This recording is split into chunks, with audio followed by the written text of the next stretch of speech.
قرب عامتات مالتي مسجز أجازيان تبهال نجر أزي حتى دجاجم نويح جزي جيرالا حجزي أجازيان تبهال منك ساس مجمرتها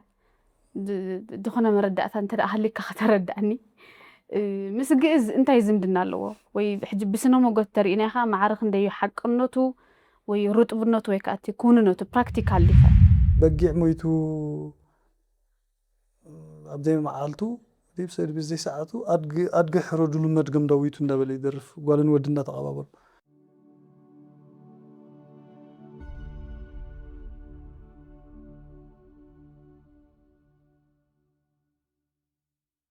سلام كم يتخونو كبرات تخاتلتي إرترا ميديا نتورك كم تلمود مساهم زلخو سارون دانيالي نلوم عنتي بزعبا قانقا جئز كنزاراربينا متينا دلنا نلوم عنتي عدم قاشانا دكتور كشي إساس حيل أب يبهال أب سنة صحفنا PhD معرض زلو إيو نشدش عامت كباب أبيلو أب كوليج طباباتن محبراو سنة فلتتن عاد غيح ممهر قانقا جئز كوينو زمهر إيو كمون كاب كلتشحن 18 كوليج أب كوليج بيزنس محبراوي تمرتن أب استغيروا لدما ناي إنجليش سنة صحف ممر كوينو كساب حجي مهرالو كمون تحف المزجب قالات جئس تجرنيا إيو ميلاتات كعس أجرت بالمتحفون تحفو ديكشنري ناي إنجليش تجرنياون تحف إيو كمون تاريخ عالم تبل متحف ستورجمة كاليت ناي ترجم متحون فلسفة خاب إنجليش ناب تجرنيا ترجمة إيو عدنينا خبيركا نابستدينا لو معنت ننتأخا بشم تخاتعتلتي إرترا ميديا نتورك أقدمي مسكنكا كرتها بالله ليلى وعلي دخل ودقيه دونة بغيسي مصغلي بالله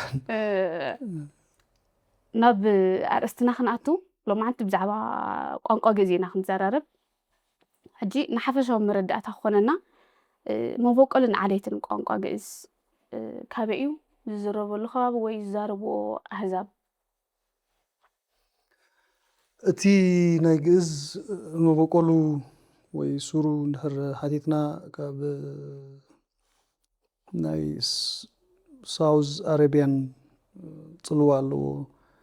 أبتي أفريقيا 4 عليتات ناي قانقا عبيت اللونا أفرو إيجياتيكس بهالله أب أفريكان إيجيانز ركب ناي عرب حواس زلو نايجر كونغوز بهالله نايلوتيكس بهالله كويسان كاز بهالله هجي ناي جئز كابت أفرو إيجياتيك عبي فايلم من أنبلوج فايلم كينغدم نابلنا خمنت سكولنا أبتي كاب أفرو إيجياتيك كوينو أب سيميتيكي ساوز سيماوي مالتي هجي دوبوب سيماوي نانولو هجي أب حدا صحفات دوبوب ساوز إثيوبيك نورز إثيوبيك اليوم أب نورز إثيوبيك جئز تجرينيا تجري غوروم أب ساوز إثيوبيك أم حرينيا غوراغينيا هراري دابلو خاي خودو مالتي هجي نحنا أبتي أفرو إيجياتيك دوبوب سيميتيك نورز إثيوبيك زبال مبقول الله بعل أبي زنبر حزبي زاربو تلنا بقندو أب إرتران إثيوبيان يزاربو أب دوب عرب كا دخون أسر الله زاربو هم نبرو كباب يمن مالتي زدوا عرب نبلو نما أخلي امرأة أو أسرات الله بتمرتي زصنعوا خون غلو ويكال كا من إسرائيل كا زتفدو سونو كوميونيتي كا جز زاربو هم زلو مالت بمطنوس تقوملو بتكريستيان كم زلو هاي زرب مالتني بعبي جن ناي إرتران ناي إثيوبيان قانقاي نيرو زغلغلي اوكي حجي ابزي خبابينا ابيرتنا إثيوبيانسي وي ك بتخكل سبيسيفيكالي زجمرلو أو كمزي أوان تجميرو زو قانقا زي قال دبل مردات على النادي تزلو صحفات كله ناي بعل مزنعت زغبر عبيت تمرمرت بعل ديلمان بالو صحفوا له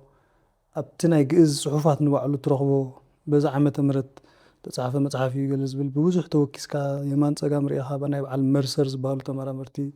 ولندولف زبالو جرمناويان ጣልያን ካልኦት ዝሓፉ እንድሕሪናዮ እቲ ግእዝ ካብ 4ይ ክፍለ ዘመን ቅድሚ ልደተ ክርስቶስ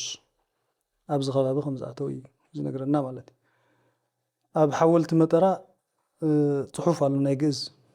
ሓወልቲ እንድሕሪናዮ ሕጂ ቅድሚ ቫውል ምትእትታው ዝነበረ እዩ። ኣድመፅትን ተደመፅትን ኢልና ክንዛረብ ከለና እቲ ነገሰ ኣዘሃወለተ ዝኣገበረ ኣገዘ ለኣበወ ዝብል ሕጂ እቲ እንድሕሪኻዮ ቫውል ስለ ዘይነበሩ እዩ። ድሕሪ ቫውል ጌርካሉ ወይ ኣድመፅትን እንተጌርካሉ ዝሃወልት ዝኣግበረ ኣጋዚ ለኣበዊሁ ወሰሃበ መሃዛተ ኣውኤ እብል ሕጂ ቫውል ከይኣተወ ከሎ ኣብ እምኒ እንድሕር ተወቂሩ እቲ ቫውል መዓዝ ከም ዝኣተወ ንፈልጥ ኢና። ቅድሚ 1500 ዓመት ቫውል ኣይነበረን። ስለዚ ባዕሉ ዕድመ ነግረካ ኣሎ እቲ እምኒ እቲ ሓወልቲ እዚ ኣብታ ዘላ ተፃሒፋ ዘላ እያ ሲግኒፊካንት ትገብራ ባይ ዘ ወይ ነታ ሓወልቲ ማለት እዩ። ሕጂ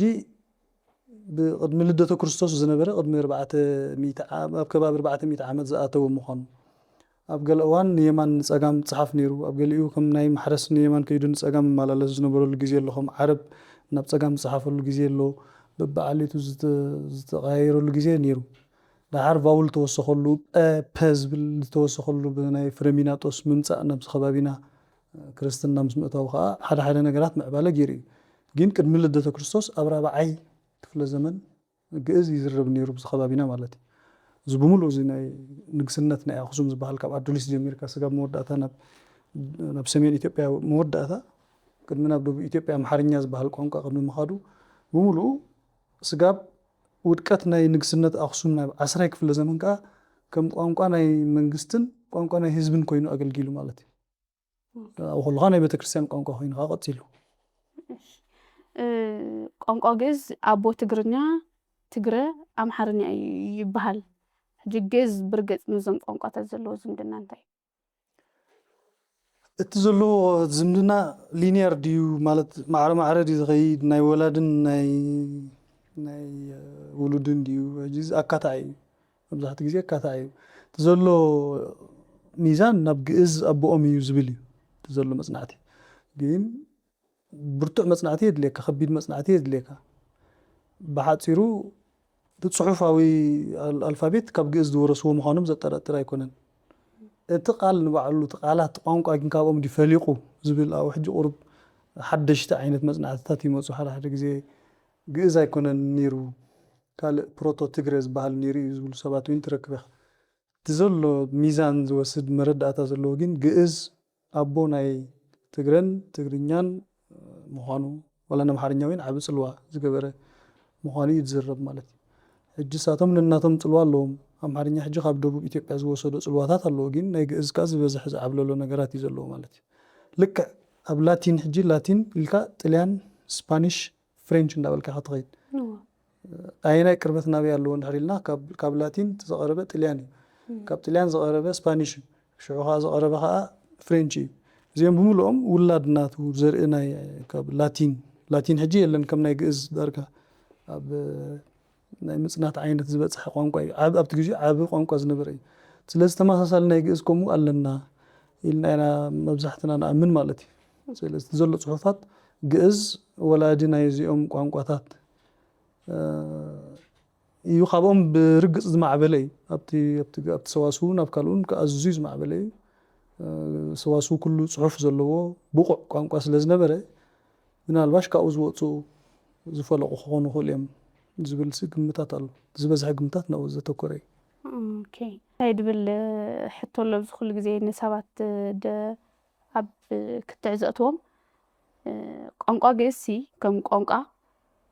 ሃይማኖታዊ እዩ። ሃይማኖታዊ ቋንቋ እዩ። ሕጂ ኣብ ሃይማኖታዊ ነገራት ጥራይ ክሕፀር ዘለዎ ወይ ዝተሓፀረ ቋንቋ እዩ ምስ ሃይማኖት ጥራይ ይርክብ ዘለዎ ከም ቋንቋ ንሰባት ከረዳድኦም ወይ ንኮሚኒኬሽን ዝጠቅም ኣይኮነን ሃይማኖታዊ ቋንቋ እዩ ድብል ኣርጊመንት ኣሎ። ሕጂ ግእዝ ብልክዕ ሃይማኖታዊ ቋንቋ ድዩ? ቋንቋ ዝኾነ ቋንቋ ናይ ሃይማኖት ቋንቋ ክኸውን ይኽእል እዩ። ወላ ሓንቲ ዝሽግር ዘለዎ ነገር ኣይኮነን። ዓረብ ንባዕሉ ሕጂ ቋንቋ ናይ ቁርኣን እዩ። ናይ ሃይማኖት ኣብ ኩሉን ሃገራት ዋላ ዓረብ ዘይዛረባ ሃገራት ብዓረብኛ ገይረን እየን ቁርኣን ዝሰብካ ዝምህራ ማለት እዩ። عرب جيني مزارة بخا خوني بزحات سبات أبزي ما خلاي مبراق ظلوا خلوت هاجرات أبز خبابينا ولا بانا بإرترا عربي زربي كم نهيز بخوين زربي جئز ناي منجستن مس ناي هزبن قانقو خمس نبرة من رجاجت لنا it was the language of the government and the language of the people زبل سمر رجاجت لنا صحفات على دوكيمنت له حجي هايمانوتاو صحفات ترى يكون زلوا بزعبا جئز ناي تاريخ زنقر له ناي مدهانيت زنقر له ناي كالندر زنقر له ناي نجستات زجبرو جننت كال نجارات زجلس الله ناي صوات زجلس الله ولا بيت كريستيان زيت تجفو نجارات كم زي خالق نجارات مستفكر مستبارر زبال بعينته مع رقمة زبال نجارات بيت كريستيان زيت تجفو نجارات وين الله توم سبات تقوم لسلوز نبوري يخم خويناجي جيت زعابي تمرت زواب نبر ناي سواسو بعبيو ناي سواسو حجي سواسو هيمانوتاوي نجارا يكون سواسو ناي قطمتات ناي كني حجي كمزي تناتو نبيت كريستيان ممراتو أزيو معبول كوينو هم سلز نبر هم ناي لاتين حجي ناي بيت كريستيان قوام كوي بعل فاتيكان تخير كاب لاتين قداسي زقبرو حجي زتمرص سب نتابوتيو زتمرص عنصيتي نتابوتيو زتمرص سب نشمتيو زبال نغرات الله ناي بوتاتنا سلستمرص كابتوم ابتخال زلو سلستمرص زناي غاسوت قانقا يو زناي دغعت يو زناي قال اندبلك نتخال مناس نيرون كخون سلازغل جئز ازي خبور درجه بصيح سلازنبره نبيت كريستيان تمريص تقوموا نيرم كخونو خله كم سلازغنا خاص غا حجبتا بيت كريستيان تعقيبو تاريخو ولا بكال ناتو تطقامنت اندطفه مسكده ابتا بيت كريستيان كين تعقيبو صنيحس غا حجي بيت كريستيان وين بغز بزح اغلغلت تهبيا مالتي سلازي وانا بيت كريستيان نتقوموا لينا كين بيت كريستيان تراي يكون النيرو ادم لدته كريستوس نبلالنا كو حجي قدم لدته كريستوس يلنا قدم اسلمنان قدم خريستنان زنبرو احزاب زتقوموا زنبرو هاي قانقاي سلازي جئز ناي اسلام ناي ولا ناي كريستيان يكون ناي كله ناي ابز خبابينا حزب ايرتران اثيوبيان وانتيو مغنياتو قدم هايمانوت نابز متاو قدم فرميناتوس نابز عدنا ممصو كريستنا حيزونا بانا تراي يكونس قدمي اتي هصو يزبال بجز تي سلوب ناب اسرائيل كيدو كابتي تماهيبو زمص بولي كيدان ناب اثيوبيا ناب ايرترا اتاو خمان اب سيناء اني همان يرشو قدميو وين جئز ينيروت بوتاس مدر اغازي تباهيلو تصواع مالتي اجي ناي هايمانوتاوي خطبلو يدخلنا هيكون ناي كل وانتي مالتي حجي انتي ديو اب مبزحتو اسبسي بزعبا قانقا جئز كحسب كله وي بزعبا قانقا جئز كزارب كلوس مستناي هامونت سنتيمنت هو يتأساسرو سلنت قوملو زلنا خون غيلي اب بيت كريستيان حجي تا اورثودوكسايت بيت كريستيان ولا وين اب كاثوليكاوي تا حد تقوملهم اب بيت كريستيان تقوملو سلازلنا حجين تغرينيا وين تقومينا بيت كريستيان تغرينيا نت حزب نخردو بتزردو قانقا نخت مهر يلك حجي تقم سلازونكا بر بخال استايبلو نا هيمانوت يلو تفطر قانقا سيل ولا بتاريخ ابزغون عالم زنا هيمانوت قانقا يزبال نغير يلن بر ناي حزبي كم زنبره مرادي ناي سبات يزاربلو خم زنبرو يصحفلو خم زنبرو بو يصحفو بو يمغتو بو مزغب حزو بو كالندر صحفو بو مرمر ناي استرولوجي خيترفه ناي قصر خيترفه بزح نغرات زمعبللو نغراتي قصر مس هيمانوت زراخب نغر بزح يبلون مالت ግን ሃይማኖት ካ በዚ ቋንቋ ይሰርሕኒ ናይ ግድን ሓደ ቋንቋ ክትመርጽ ስለ ዘለካ ሞት ዝሓሸ ዝበለጸ ናቱ ናይ ገዛእ ርእሱ ስክሪፕት ካ ዘለዎ ፊደላት ማለት እዩ ካብኡ ወሪስና ኢና ትግርኛ ንጽሕፍ ሕጂ ብግእዝ ስክሪፕት ኢና ንጥቀም ኣብ ሙሉእ ኣፍሪቃ ናቱ ስክሪፕት ዘለዎ ተሪኺ ግእዝ ጥራይ ካብ ሙሉእ ህዝቢ ኣፍሪቃ ማለት ገሊኦም ብላቲን ይጥቀሙ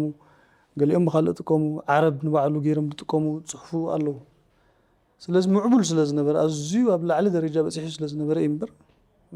نهايمانوت سي قد ما هايمانوت نيري تجهز مالتي. أوكي. كم زين ترى آخر نسي أزح جوام حجتي هلو كراتنا أنقا جسي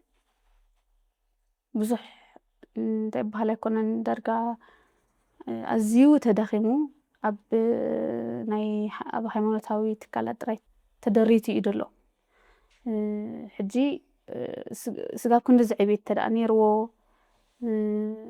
ካብ ሃይማኖት ወፃእኻ ካልእ ብግእዝ ዝተፃሓፈ ብዙሕ ነገራት እንተደኣ ሃልዩሲ ትህሉ ኩነታቱ ሲ ክስታይ ይገብረካ እንዶ ማለሲ ኣዝዩ ደኺሙ ምህላውስ ካብ ብዙሕ ፍልጠት ሲ ጠፊእና ኣለና ማለት እዩ ምስ ናቱ ምድካም ሕጂ እተን ሃይማኖታውያን ትካላት ሲ ምናልባት ከምዚ ንምንታይ ኦቨር ፕሮቴክቲቭ ዝኾና ነዚ ቋንቋ እዚ ሕጂ ብፍላይ ከዓ እንታይ ድብል ሕተሎ እታ ኦርቶዶክሳዊት ቤተክርስትያን ትበሃል ሲ በዚ ቋንቋ እዚ ሲ ብጣዕሚ ከምዚ ካብቲ ሃይማኖታዊ ነገር ወፂኡ ኣብ ካልእ መዓላ ንኸይውዕል ሲ ኣብኡ ጥራይ ተሓፂሩ ንኽተርፍ ሲ እሱ እውን ነቲ ንምድኻሙስ ተራ ኣለዎ ድብል ርእይቶ ኣሎ እሞ ከመይ ይመስለካ? ሓቂ ዘረባ ዓቂባቱ እያ ምዕቃብ ዓቂባቱ እያ ንግእዝ ከምቲ መርከብ ናይ ኖህ ነቶም ህዝቢ ነቶም እንስሳታት ብምልኦም ካብቲ ዝነበረ ኣይሂ ዓቂባ ዘድሓነቶም እታ ቤተክርስትያን ከም መርከብ ኮይና ነታ ቋንቋ ግእዝ ኣፅኒሓታ እያ ዝጋብ ሕጂ ከምዚ ከልኪላ ናብ ካልእ መዓላ ከይውዕል ናብ ገለ ዝብል ምናልባሽ ኣነ ዘጋጠመኒ ነገር የብለይን ከምኡ ዝብል ሰብ ክህሉ ይኽእል ምናልባሽ ኣብ ጓይላን ናብ ካልእ ነገራትን ከይጥቀሙሉ ቁሩብ መግናሕቲ ገለ ገይሮም ክኾኑ ይኽእሉ ኣብ ተፈላለዩ እዋን መራሕቲ ኣነ ዝፈልጦ እኳ የብለይ ግምት ናተይ ማለት እዩ ከምቲ ዝበልኩ ከዓ ዝተመርፀ ቋንቋ ስለ ዝኾነስ ንቤተክርስትያን መዓላ እንተወዓለ ነቲ ካልእ እዚ ካልእ ቋንቋታት ኣለካ ምርጫታት ነይረን ኣለና ኣብ ኣፍሪቃ ሕጂ ቋንቋ ሃፍታም እያ ኣፍሪቃ ኣብ ናይጀርያ ጥራይ ስጋብ 450 ዝኾኑ ቋንቋታት ኣሎ ኣብ ኤርትራ 9 ቋንቋታት ኣለና ነፍሲ ወከፍ ብሄር ናተ ቋንቋን ናታ ስምቲ ናይቲ ቋንቋን ናይቲ ሕብረተሰብን ኣሎ ስለዚ እሱ ስለ ዘለካ እቲ ነቲ ቤተክርስትያን ክውዕል ከሎ እቲ ነቲ ኢሎም ክኾኑ ይኽእሉ ድዒቲ ሰብ ከምኡ ዝብል ተኾይኑ እምበር ኣብ ግእዝ ጌርካ ይትፅሓፍ ግእዝ ጌርካ ይትዛረብ ዝብል ኣነ ዝኾነ መረጋገፂ ዘሎ ኣይመስለንን ኣብ ቤተክርስትያን ካልእ ከይጥቀሙ ነታ ግእዝ ጥራይ ተጠቒሞም ክኾኑ ይኽእሉ ኣብ ተፈላለዩ እዋናት ኣብ ሕብረተሰብ ግን ግእዝ ኣይትጥቀሙ ዝብል ዳርጋ መረጋገፂ ዘለዎ ኮይኑ ኣይስማዓንን ሕጂ ሓፈሻዊ ርእይቶ ናይ ሰባት እንዲ በዚ ቋንቋ እዚ ዝተፃሓፈ ወይ ብኡ ዝተሰነደ ብዙሕ ፍልጠት እንተደኣ ሃልዩሲ ሕጂ እቲ ቋንቋ ሰባት ዘይመሃርዎ እንተደኣ ሃልዮም ኣብቲ ብደረጃ ፍልጠት ዋላ ዘይንፈልጦ እንተደኣ ኮይና እቶም ዝፈልጥዎ ሰባት ኣብ ከምዚ ኣብቲ ውሽጢ ቤተክርስትያናት ዘገልግሉ ጥራይ ወይ ንካህናት ወይ ንኣቕሽቲ ወይ ንዲያቆናት ጥራይ ንሱ ከዓ ነቲ ስሩዕ ድበሃል ናይ ቤተክርስትያን ተኸትሎ ሪቹዋልስ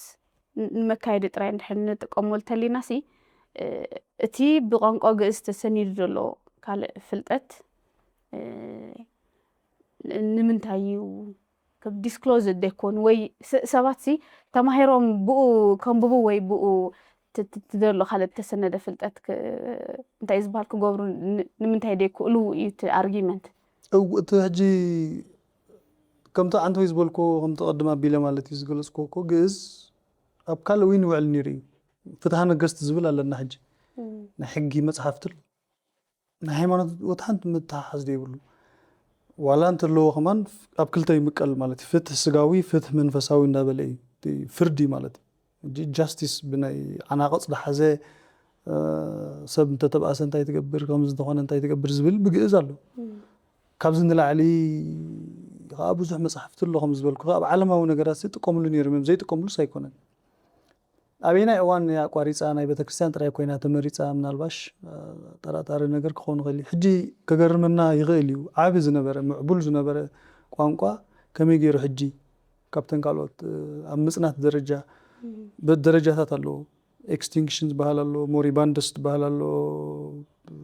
ኢንዴንጀርድ ላንጉጅስ ዝበሃል ኣሎ ግእዝ ሕጂ ካብቶም ኢንዴንጀርድ ላንጉጅስ ዋላ ኤክስቲንክት ተዘይኮነ ከም ዝበልኩ ግን ብዙሕ መፅሓፍቲ ስለ ዘሎ ብዙሕ ናይ ሰዋስው ኩሉ ስሩዕ ነገራት ስለ ዘለዎ ንኸተተስኦ ሓንቲ መዓልቲ ተድልየካ ቀሊል እዩ ወላ ሓንቲ ፀገም የብሉን ሕጂ ክትጥቀመሉ ትኽእል ኢኻ ኣዝዩ ሰፊሕ ግራመር ሰዋስው ዘለዎ ቋንቋ እዩ ኣብቲ ቤተክርስትያን ኮ ዋላ እቲ ቅኔ ንባዕሉ እቶም ቅኔ ክፅሕፉ ከለዉ ገሊኡ ናይ ሃይማኖታዊ ክገልጹ ከለዉ ገሊኡ ከዓ ናይ ማሕበራዊ ነገራት እውን ይጠቕሱሉ እዮም ንንዕዶም ሕማቕ ጠባይን ዘለዎ ሰብ ንምውቃስ ካብ ማሕበራዊ ነገራት ውፅእ ንዝበለ ዝኾነ ጠባያት ዝኾነ ተግሳጽ ንምግባር ገለ እኮ ብግእዝ ገይሮም ጥቆሙ እዮም ማለት እዩ ከም ዝበልኩ ኣይተጠቐሙሉን ናይ ንኸይጥቀሙሉ ኣይወሰኑን ካብ ምባል ኣብ ሕማቕ ነገራት ኣብ ከም ጓይላ ዝኣመሰለ ጽዩፍ ነገራት ወይ ካልእ ተጠባቢሎም ክኾኑ ይኽእሉ እምበር ብፍላይ ጽሑፋት ብዙሕ ኣሎ ናይ ዘርኣ ያዕቆብ ሓተታ ዘርኣ ያዕቆብ ዝብል ታሪኽ እዩ ታሪኽ ናይ ዝኸባቢና ታሪኽ ጽሑፍ ኣሎ ናይ ሃይማኖት ኣይኮነን ፍትሐ ነገሥት ኢለ ከም ዓብ መጽሓፍ ዶክመንት እዩ ዝጋብ ዝቐረበ ግዜ ንጥቀመሉ ዝነበርና እቶም ካልኦት ናይ የታዊ ሕግታትና ወይ ካብኡ ምናልባሽ ኢንስፒሬሽን ወሲዶም ክኾኑ ዝኽእሉ ኢና ኢልና ንሓስብ ስለዚ ኣብቲ ምዝርራብ ኣብቲ መዓልታዊ ምልውዋጥ ግን እቲ ህዝቢ ባዕሉ ተሰኪፉ ናብ ካልእ ዓይነት ቋንቋታት መሪፁ ክኸውን ስለ ዝኽእል እቲ ናይ ቤተክርስትያን እቲ ናይ ዓለም ንዓለም ኢሎም ኣብ ዝኸድሉ ተን ካልኦት ቋንቋታት ከዓ ተወሊድካን ምምዕባል ኣሎ ማዕቢለን ክኾና ከላ ሕድሳተን ኣዝየን ማዕቢለን እቲኣ ካብቲ ቤተክርስትያን ተሓፂራ ተሪፋ ክትከውን ግን ትኽእል ስለዚ ዓብ ቋንቋ ክደክም ናይ መጀመርያ ግዜ ኣይኮነን ላቲን ከም ዝትሪኦ ዘለኺ ናይ ነገስታት ቋንቋ እዩ ነይሩ ብዙሓት ሃገራት ዝዛረብዎ ዝነበራ እዩ ናይ ኤውሮጳ ኣዝዩ ክቡር ብክብሪ ዝሕዝዎ ዝነበሩ ቋንቋ እዩ ሕጂ ግን ላቲን ዝዛረብ ሕብረተሰብ የለን ከምታ ናይ ግእዝ ኣብ ቤተክርስትያን እያ ተሓፂራ ዘላ ማለት እዩ ግን ብላቲን ክንደይ ፍልስፍና ተጻሒፉ ኣሎ ከምቲ ናይ ግእዝ ክንደይ ጽሑፋት ከዓ ናይ ዓለማዊ ነገራት ኣለዎ ስለዚ ኣሎ ኩሉ ደርፊ ኣሎ ግጥሚ ኣሎ ስነ ጽሑፍ ኣሎ ታሪኽ ኣሎ ሕጊ ኣሎ ከም ዝበልኩ ፍልስፍና ኣሎ ቁፅሪ ኣሎ ኩሉ ናይ ኬክሮስ ኬንትሮስ እናበለ ናይ ጂኦግራፊ ዝዛረብ ነገራት ጽሑፋት ኣሎ ግእዝ ሙሉእ ጽሑፋት ኣሎ ንኽዛረበሉ ዝደለየ ሰብ ሕጂ ክዛረበሉ ይኽእል ስለዚ ኩልኩል ነገር ኣይኮነን لكن نمبرح زأكل مالتي عندي حجي أبكال علاماتي معرخ عندي أقداس نزو ترايوم سأب عبيت يونيفرسيتات قانقا قزي مهرو تزارب تدي كونو همزي first hand همان متسيلهم بقستة حفا نقرات زيرو كنسان كلوس أب عبيت يونيفرسيتات قانقا قز يمهرو زي تغاقي أب جرمان يونيفرسيتي لو ናይ ቋንቋ ግእዝ ዓብይ እንታይ ይባሃል ተኽስተይ ዘለዎ ሕጂ ብገዛ ቋንቋ ኸሲ ኣብ ካልእ ዓለም ከይድካ ጠቕላላ ምስቲ ቋንቋ ዝኾነ ምትእስሳር ደይብሎም ቋንቋ ግእዝ ክምህሩካ ዝተጋጫዊ ክኾኑ ዶ ኣነ ሕጂ በዚ ንኸረዶ ኣለና ደረጃ እንድሕር ክትግሙ ተፈቲንካሲ ኣብ ገለ ነጥብ ምስ በፃሕና بجز أنت صحفة تاريخنا بجز أنت صحفة مسارتها وما بقولنا سي تعدو ما تيمكن بقولنا شعب تخكل كي نقولنا دو خالو دحر حجي أم بيبقى ممكن نقولنا بزعبة ما بقولنا بزعبة مسارتها ودبها تاريخنا من النت ناسي صوم ترجم ممكن نقولنا يوم أبكم درجات سكبتات كله غلي وقام وعجهم زبالكيو أب طليان أب نابلس أب ميلانو أب راشا أب سانت بيترسبرغ يونيفرسيتي أب جرمن هامبورغ زبال يونيفرسيتي أب أوشتو هيول بلودولف زبال سنتر ألو ناي إثيوبيك سنتر زبال ناي جز زمهور سبات ألو مارامورين ساتهم تقام قاضي يكون تماهيرهم تقام قام سنة يزلو تفيليولوجي يكون تماهيرهم تتجلد سبا يكون تسنو قام قايم دمهار ساتهم حجي أنا ناي زخونة عين التزارب يكوينه سنة قانقا linguistics نرتماهيره ولا نتشاينيز قانقا خصنعه خيلي أو زخلك لك أنا قريب ساتهم ناي مرمر سباتهم أتقلت تتصنع إنساتات تتصنع قانقا ثاني عالم كتصنع زخلك لك عينت تمرتله همزي linguistics بهالمالتي psycholinguistics sociolinguistics comparative linguistics historical linguistics تبالنا تاريخ الله زي تماهيرهم كونو خلنبر أم مزراب ندهر مسيم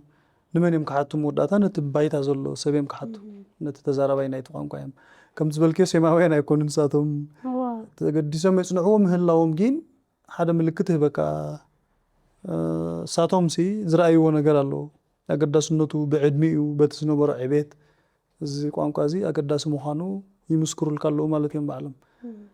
سلازي أبي زخون يونيفرسيتات ብዙሕ ጽሑፋት ኣሎ ብዛዕባ ቋንቋ ግዕዝ ካብዚ በምሳና ዘሎ ንላዕሊ ኣሎ ዝብል ሰባት ትረክብ ኢኻ መጽናዕቲ ኣሎ በቲ ዝነበሮም ደረጃ ትምህርቲ በቲ ዝነበሮም ናይ ምርምር ክእለት ከምኡ ከዓ ቁጠባ ወይ ካልእ ተሰንዮም ንሳቶም ናይ ካባና ዝሓሸ ናይ ምርምር ነገር ገይሮም ክኾኑ ይኽእሉ እምበር ንሳቶም ንዓና ክምሩና ዝኽእሉ ነገር ኣይኮነን ግን ተመራሚሮም ነቲ ታሪክ በቲ ዘለዎም ናይ መጽናዕቲ ምርምር ካብ ዝተወቕረ ካብ መጽሓፍቲ ካብ ብራናታት ካብ ገለ ብዝረኸብዎ ታሪክ ወይ ዓሌት ናይቲ ቋንቋ ኣብ ምትንታን ክኽልክሎም ዝኽእል ነገር የለን ምክንያቱ ምሁራት ናይቲ ዓውዲ እዮም ንሳቶም ዝኾነ ሰብካ ክገብሮ ዝኽእል እዩ ንሕና ወይ ናይ ጀርመናውያን ከነጽንዕ ንኽእል ኢና እንድሕር ሊንግዊስቲክስ ተማሂርና ማለት እዩ ስለዚ ናይ ግድን ተዛራባይ ናይቲ ቋንቋ ምዃን የድልየካን ሓጋዚ እዩ ናቱ ተዛራባይ ኮንካ ካባና ዝፈለቁ ምሁራት ንዕኡ ክሕዝዎ ከለዉ ነቲ ስነ ቋንቋ ዝሓሸ ክኸውን ይኽእል ዝያዳ ዓወት ኣሎ ምክንያቱ ዳታ ሓበሬታ ክትእክብ ከለኻ ጌጋ ሓበሬታ ክትእክብ ትኽእል ኢኻ እንድሕር ዘይትፈልጥ ኮንካ ማለት እዩ እዚ ካንጋሩ ዝብል ቃል ናይ ኣውስትራልያ ሕጂ እንድዒ ማለት እዩ ካንጋሩ ዝብል ቃል ኩሉ ሰብ ካንጋሩ ኢሉ ዝፅዋዕ ዘሎ ዛ እንስሳ ሓደ ተመራማራይ ከይዱ እንታይ እያ ትበሃል እዚኣ ኢሉ ምስ ሓተቱ ነቲ አቦሪጂኒ ዝበሃል ናይ ኣውስትራልያ መበቆላዊ ሰብ ካንጋሩ ኢልዎ እንድዒ ዝብሎ ዘሎ ሕጂ ትዛረቡ ዘለካ ይፈልጠኒ ዝብሎ ዘሎ እንታይ ምዃን አይፈልጠኒ ዝብሎ ዘሎ ተመራማራይ ግን ሽማ ዝነገሮ መሲልዎ ካንጋሩ ኢሉ ጽሒፍዋ ይበሃል ሕጂ ካንጋሩ ስቶሪ ኣብ ኩሉ ኣሎ ስለዚ ዘይተማሃረ ሰብ ከጽንዖ ከሎ ክፍተታት ከልዎ ከም ዝኽእል ፍሉጥ ጉድለታት ከጋጥም ይኽእል ግን መሳርሒ ትምህርቲ ዓውደ ፍልጠት ስለ ዘሎም ተተማረምሩልካ ዘገርም ነገር ኣይኮነን ኣብዚ ዓድና መጽኦም ብዙሕ ቅድሚ ብዙሕ መጽናዕቲ ዝገበሩ ሰባት እውን ኣለዉ ኣብ ታሪክ ኣነዊሕ ኤትኖግራፊክ ዝኾነ መጽናዕቲ ዝገበሩ ሰባት ኣለዉ ካብዚ ዝወሰድዎ ማቴርያላት ከ ኣለዎም ናብቲ ቤተ መዘክራቶም ድሕሪ ሪኸ ናይ ዝሓለፈ ናይ ኣፍሪቃዊ ሕብረት ኣኼባ ካብቲ ሓደ ቀንዲ ዝጠለቦ ነገራት ካብ ኣፍሪቃ ዝተሰርቁ ብኣውሮጳውያን ዝተዘምቱ ናይ ኣፍሪቃ ቅርስታትን ኣርቲፋክትን ይመለሱልና ዝብል ሓደ ካብኡ ዝነበረ እዩ ስለዚ ናይ ግዕዝ ጽሑፋት ኣብ ብዙሕ ክርከቡ ኾልዮም ብመግዛእቲ ዝተወስዱ ክኾኑ ኾልዮም ስለዚ ንዑን ተተመራመሩሉ ዘገርም ኣይኮነን ጥንታውነትናን ክብርናትናን ነቲ ዕቤት ናይቲ ቋንቋ ግዕዝ ግን ይምስክር ኣሎ ማለት እዩ ሕጂ ምድኻም ናይ ቋንቋ እዚ ካብቲ ማሕበረሰብ ማለት እዩ ብሓፈሽኡ ካብቲ ሕብረተሰብ ኣብቲ ውሽጡ እቲ ቋንቋ ምድኻሙ ሕጂ ብዛዕባኡ ደለካ ስምዒት ወይ ብዛዕባኡ ደለካ ኣረኣእያኻ ምስኡ እንዳደኸመ ይኸይድ ሕጂ ነቲ እሱ ንዘገልግሎ ሃይማኖት ይሃስየ ዶ መረዳእታ ህዝቢ ኣብቲ ሃይማኖት ዘለዎ እቲ ቋንቋ ክደክም ከሎ ኩሉ ግዜ ላንጉዌጅ እንታይ ዝገብር ብዛዕባ ባህሊ የረድአካ ብዛዕባ ሃይማኖት የረድአካ ብሓፈሽኡ ከዓ ነቲ ቋንቋ ተተረዲእኻስ ነቲ ሕብረተሰብ ነቲ ማሕበረሰብ ብምሉእ ክትርድኦ ትኽእል ኢኻ ሕጂ እቲ ቋንቋ እንድሕር ደኣ ደኺሙሲ እቲ ማሕበረሰብ ኣብቲ ሃይማኖት ዘለዎ ኣጠማምታ ኣካይዳ ኣረኣእያ ኸ እንዳጎደለ ወይ እንዳደኸመ ኣይከይድን ዶ ኩሉ ግዜ ከምኡ ስለ ዝኾነ እዩ ቋንቋ ሓደ ቋንቋ ክጠፍእ ከሎ ብዙሕ ፍልጠት ሒዝልካ ይጠፍእ ኣብኡ ተሰሪቱ ዘሎ ማሕበራዊ ናይ ከባቢ ዝነበረ ፍልጠት ናይ ባህሊ ናይ ካልእ ነገራት ናይ ታሪክ ናይ ሕብረተሰብ ናይ መድሃኒት ናይ ዝተፈላለዩ ክስተታት ዝነበሩ ነገራት እቶም ተዛረብቲ እንድሕር ደኣ ፀኒቶም ወይ ጠፊኦም ቋንቋ ምስኦም ተጠፊኡ ብዙሕ ፍልጠት ምስ ይጠፍእ ከምዚ ስለ ዝኾነ ናይ ዩኔስኮ ኣሎ ክፍሊ ናይ ዩኔስኮ ኣብኡ ዝነጥፍ ኢንታንጂብል ካልቸራል ሄሪቴጅ ዝብል ናይ ዘይድህሰሱ ባህላዊ ውርሻታት ኢሉ ሓደ ካብቲ ኩሉ ግዜ ዝጓየየሉ ኣብዚ ሕጂ እዋን ኣስታት 9,000 ዝኾኑ ቋንቋታት ኣለዉ ኣብዚ ዝመጽ ዘሎ ዓመታት ዳርጋ ፍርቆም ክጸንቱ እዮም በቲ ዘሎ ካይዳ እንድሕር ከድና ስለዚ ቋንቋ ክጠፍእ ከሎ ከዓ ብዙሕ ነገራት ሒዝልካ ከም ዝጠፍእ ፍሉጥ ስለ ዝኾነ ጻዕርታት ይግበር እዩ ብዩኔስኮ ንምዕቃብ ማይክሮፊልም ጌርካ ኣርካይቭ ንምግባር ብዙሕ ጻዕርታት እዩ ዝግበር ንኸይጠፍኣ ማለት እዩ ኣብ ግዕዝ ጥራይ ዘጋጥም ይኮነን ማለት እዩ ብዙሓት ቋንቋታት ጠፊኦም እዮም ቅድሚ ሕጂ ኮምፕሊትሊ ዝጠፍኡ ቋንቋታት እውን ኣለዉ ኣብ ምጥፋእ ዝርከቡ ከምዚ ደረጃታት ኣለዉ ቋንቋ ይውለድ ይዓቢ ይሓምም ይመውት ኩሉ ዳይናሚክ እዩ ሕጂ ናይ ግድን እዩ ስለዚ ንድሕር ቤተክርስትያን ትጥቀመሉ ፀኒሕካ ከዓ مرجع يكبد مرجع يجنتهم حزبي معناته توم ناي بيت كنت سبات نتجز فلتو اتأمان جن نتقانق جز دي فلتو ندهر كوينو مو أمانة እምነትካ ብምስማዕ ስለ ዝኾነ ሰሚዕካ ኢኻ ተኣምን ስለዚ ክርድኦ ናይ ግድን እዩ ኢሎም ስለ ዝሓስቡ ነቲ ግእዝ ገዲፍካ ናብ ትግርኛ ነቲ ግእዝ ገዲፍካ ናብ ካልእ ቋንቋ ናይ ምኻድ ነገራት ስለ ዘጋጥም ዘሎ በታ ሓደ ሓቆም እዮም እቲ ህዝቢ እምነት ከይጠፍኦም እቶም መራሕቲ ሃይማኖት ካባይ ጀሚርካ ማለት እዩ ትብል በታ ሓደ ከዓ ኣብ ካልእ ኣይተዓቀበትና ኣላ በጀክ ካብ ቤተክርስትያን ተቋንቋ ግእዝ ሞ ካብታ ተዓቂባት ላ ዝነበረት ከዓ ነውፃ ኣለና ነጥፋ ኣለና ማለት እዩ ሽዑ ናይ መወዳእታ ይኸውን ኣሎ ማለት እዩ ሕጂ መተካእታ እንታይ ትገብር ገረብ ክትቆርፅ ከለኻ ሲ ሓንቲ ገረብ ቆሪፅካ ግን 10 ፈልስታት ንድሕር ተኺልካ ወላ ሓንቲ ሽግር ይብልካን ከይተጠራጠርካ ክትቆርፃ ትኽእል ኢኻ ስለዚ እቲ ካልእ ሓሳባት እንታይ እዩ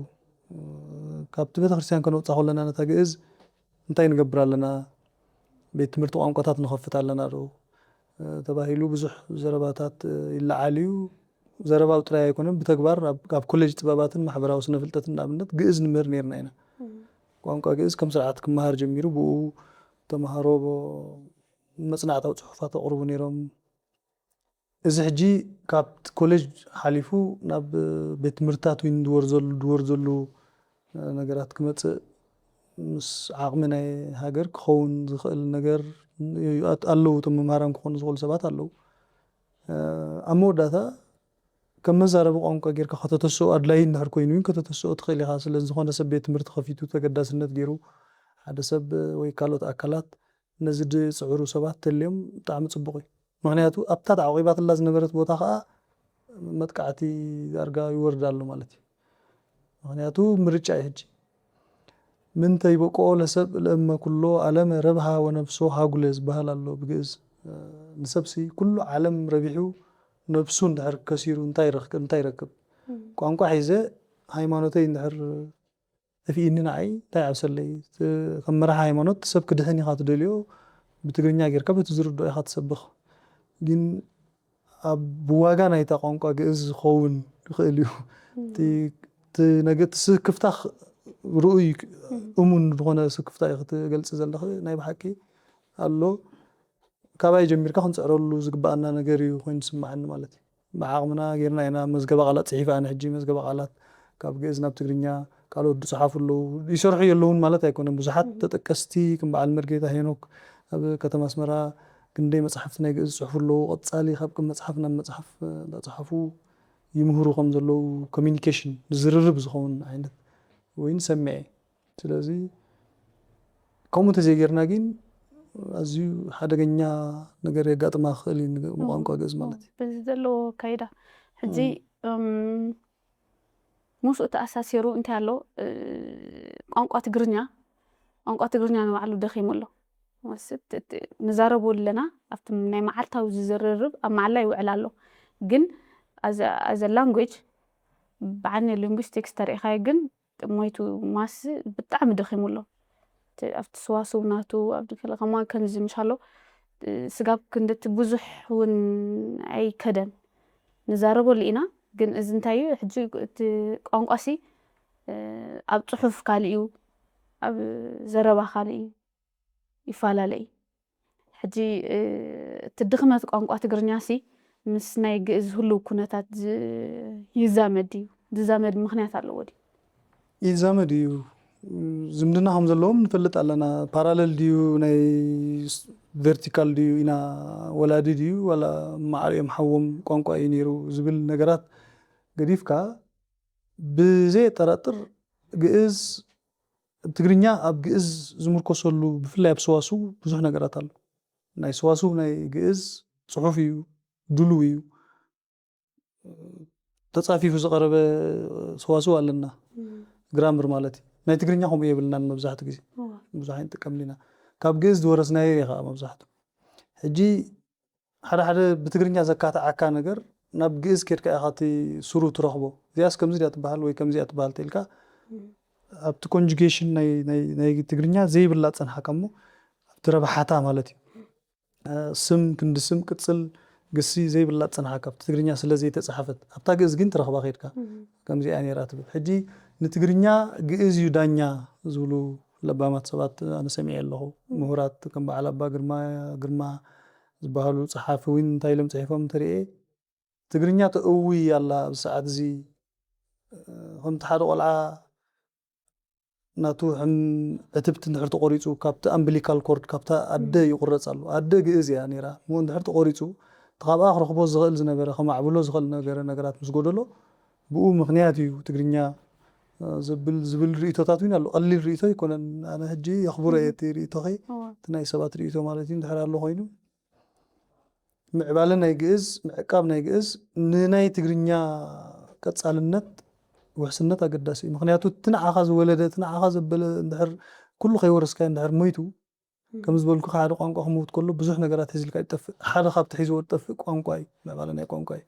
سلاز قانقو خنتا يخون كتقم كاس لزلكا كم ناي بعداو ندحوسكا ندحنافصكا شعو حنفص زخونه نغرات مبقلاو زي كونه نغرات نداتخات خيد مالتي انجليش ندحوسو دزاربو عرب ندحوسو دزاربو خال ندحوسو دزاربو بفلاي منسيات تسواسو زي حلو حج سبات تركب مالتي خابكم جز فلت سبن تغرينيا هذا فلت ندحر كوينا حدا سب تزاربون اتي جز زي فلت سب تزاربون حجك تفلت خليخا كيوم كلهاتهم سبات مالتي سلازي متحاز الله بطعم متحاز الله الى اذا حسب بتغري وين متحاز الله مغنياتو زمدنا حساب زهلو متحاز الله كم زنتر اخوينا حجسي قانقو قس داغماي كبرابر خلدي هناتو تناتو دخمت ميليسو كالو قانقو تغرنيا دبال قانقو انت ميليسو خا مسو توغوسيتو خان ترا دخم ترا حليو ما صعب طفات مالتي حجي مسو تاساسيروس السوت انت يدبالت مسارتاو دخنا منت كانديو دا طف اكاد خيد حجتي منتكا امغلاط ولاس شجر كمص خلي يدحر كابي مصيخا ابي نيركا نابي تخيد قال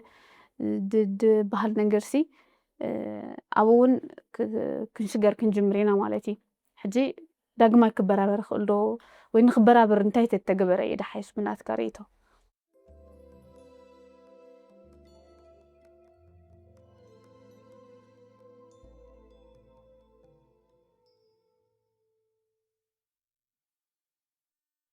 بزح ميلاتات الله أبنت كنوسدو نغيل الله ناي سانسكريت زبال أب هندي تنتاو قانقو زنبر الله ملكا همزناتنا ناي جز تصنيتو طفيوز نيرو جي حدا بانيني زبال جرامر صحافة ناي بسانسكريت نير حنتي ناي مجمريا جرامر ناي عالم كمان سا معرخ ندي تنتاو هم زنبر تو قانقو نخطر الديو دا عارقين هنداوين بزح قانقو اللهم هندي زبال الله كندا زبال الله ناي كرناتاكا بعلم هيدراباد كباب دزاربو الله هي بزح انجليش وين يزربي اوفيشال قانقو ايو مسمصه سانسكريت دارغا طفي نيرو نخد حنو وين صار غيرم مالتي كم زدبلنايو سغاتات الله كان دار طفي بزح ነገር حزلكا سلطف مننتكا وين مسو سلازخون انتايم تطقيمم تمرت يخفيتهم مالتي ناي سانسكريت تمرت جميرم جميع ابز حج وان لمليون تزارب تزلو قانقو خويدلو تسيو مالتي نجز كندو صاروين ايدلي كان بتا انا زفلطو كل مالي انا حج جز كزارب خيلي دليتي كجلس خيلي منالباش زمناو نغرات دحرايز تفطرو نغرات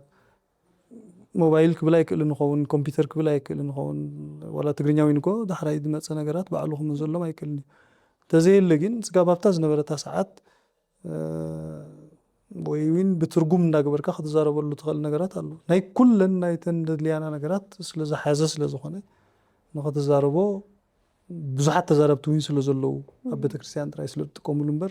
حدا غيون كم معللكو تطقمو ليخ امونغو بيت كنت نحنا كو نزارب كلنا وي سئلكا تخال سب كي بال امونغو خاطري كتغبرو تدلي حات زربا بغز غيركا وين تزارب حدا غزي كم سرعت ازي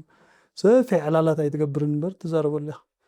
نختس قانقو غز ادلاينت ندحرالو انا دشغر ነገር ዘሎይ ኮይን ስማዓን ግን ትምርቲ የድለካ ተገዳስነት ዘሎ ንخمهار ካ ተገዳስነት ዘሎ የድለካ ምበር ዝኾነ ሰብ ዲዩ ክመሃረሎ ሕጂ ዝኾነ ሰዓት ክትስእ ዝኽእል ከም ቋንቋ ግዕዝ ይብለክልኹ እኮ ጽሑፋት ናይ ቋንቋ ግዕዝ ሓደ ግዜ ካብቲ ናይ ትግርኛ ዝሃፍተመ እዩ ኣብቲ ሰዋስው ወላ ካልእ ነገራት ጽሑፋት ብፍላይ ኣሎ ስለዚ تزاربت قالوا ده شجر نغير يلن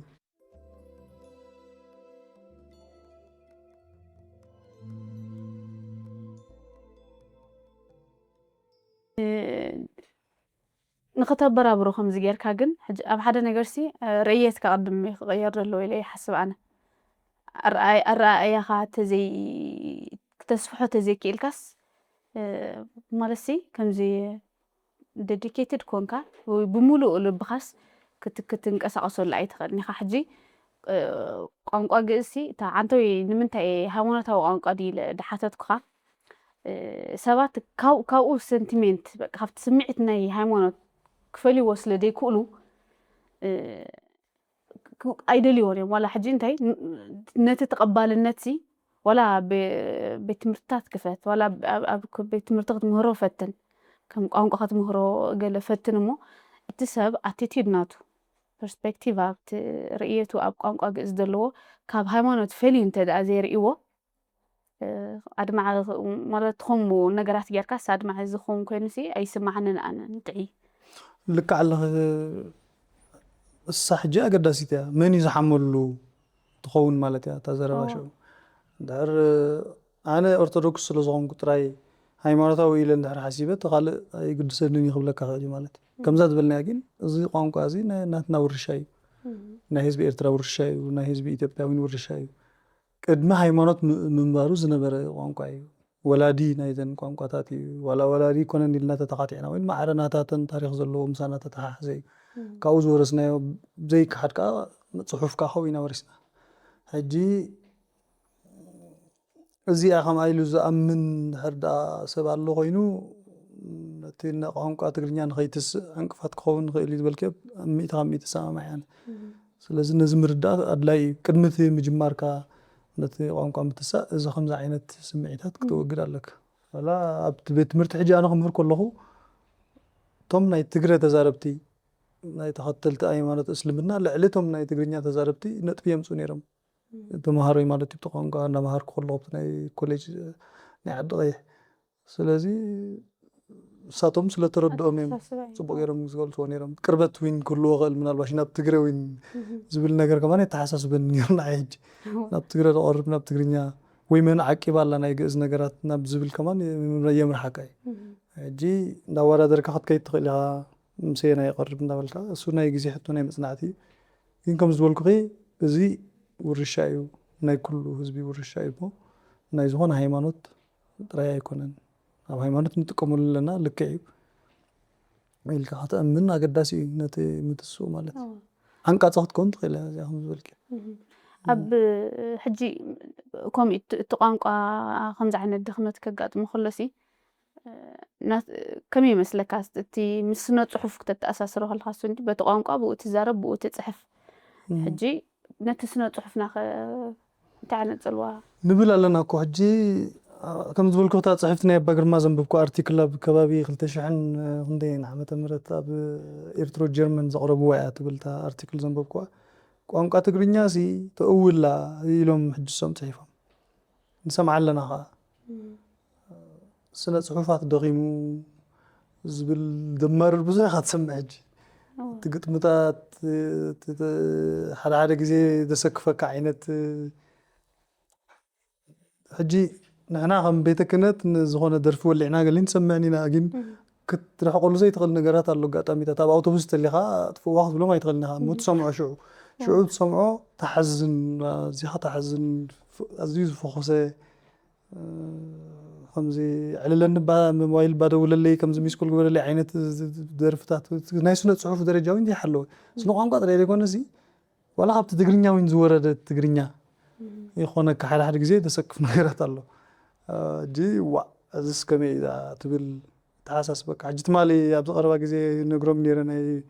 ብናይ ኮሌጅ ሰርቪስ እናመፃና ከለና ሓንቲ ደርፊ ሰሚዐ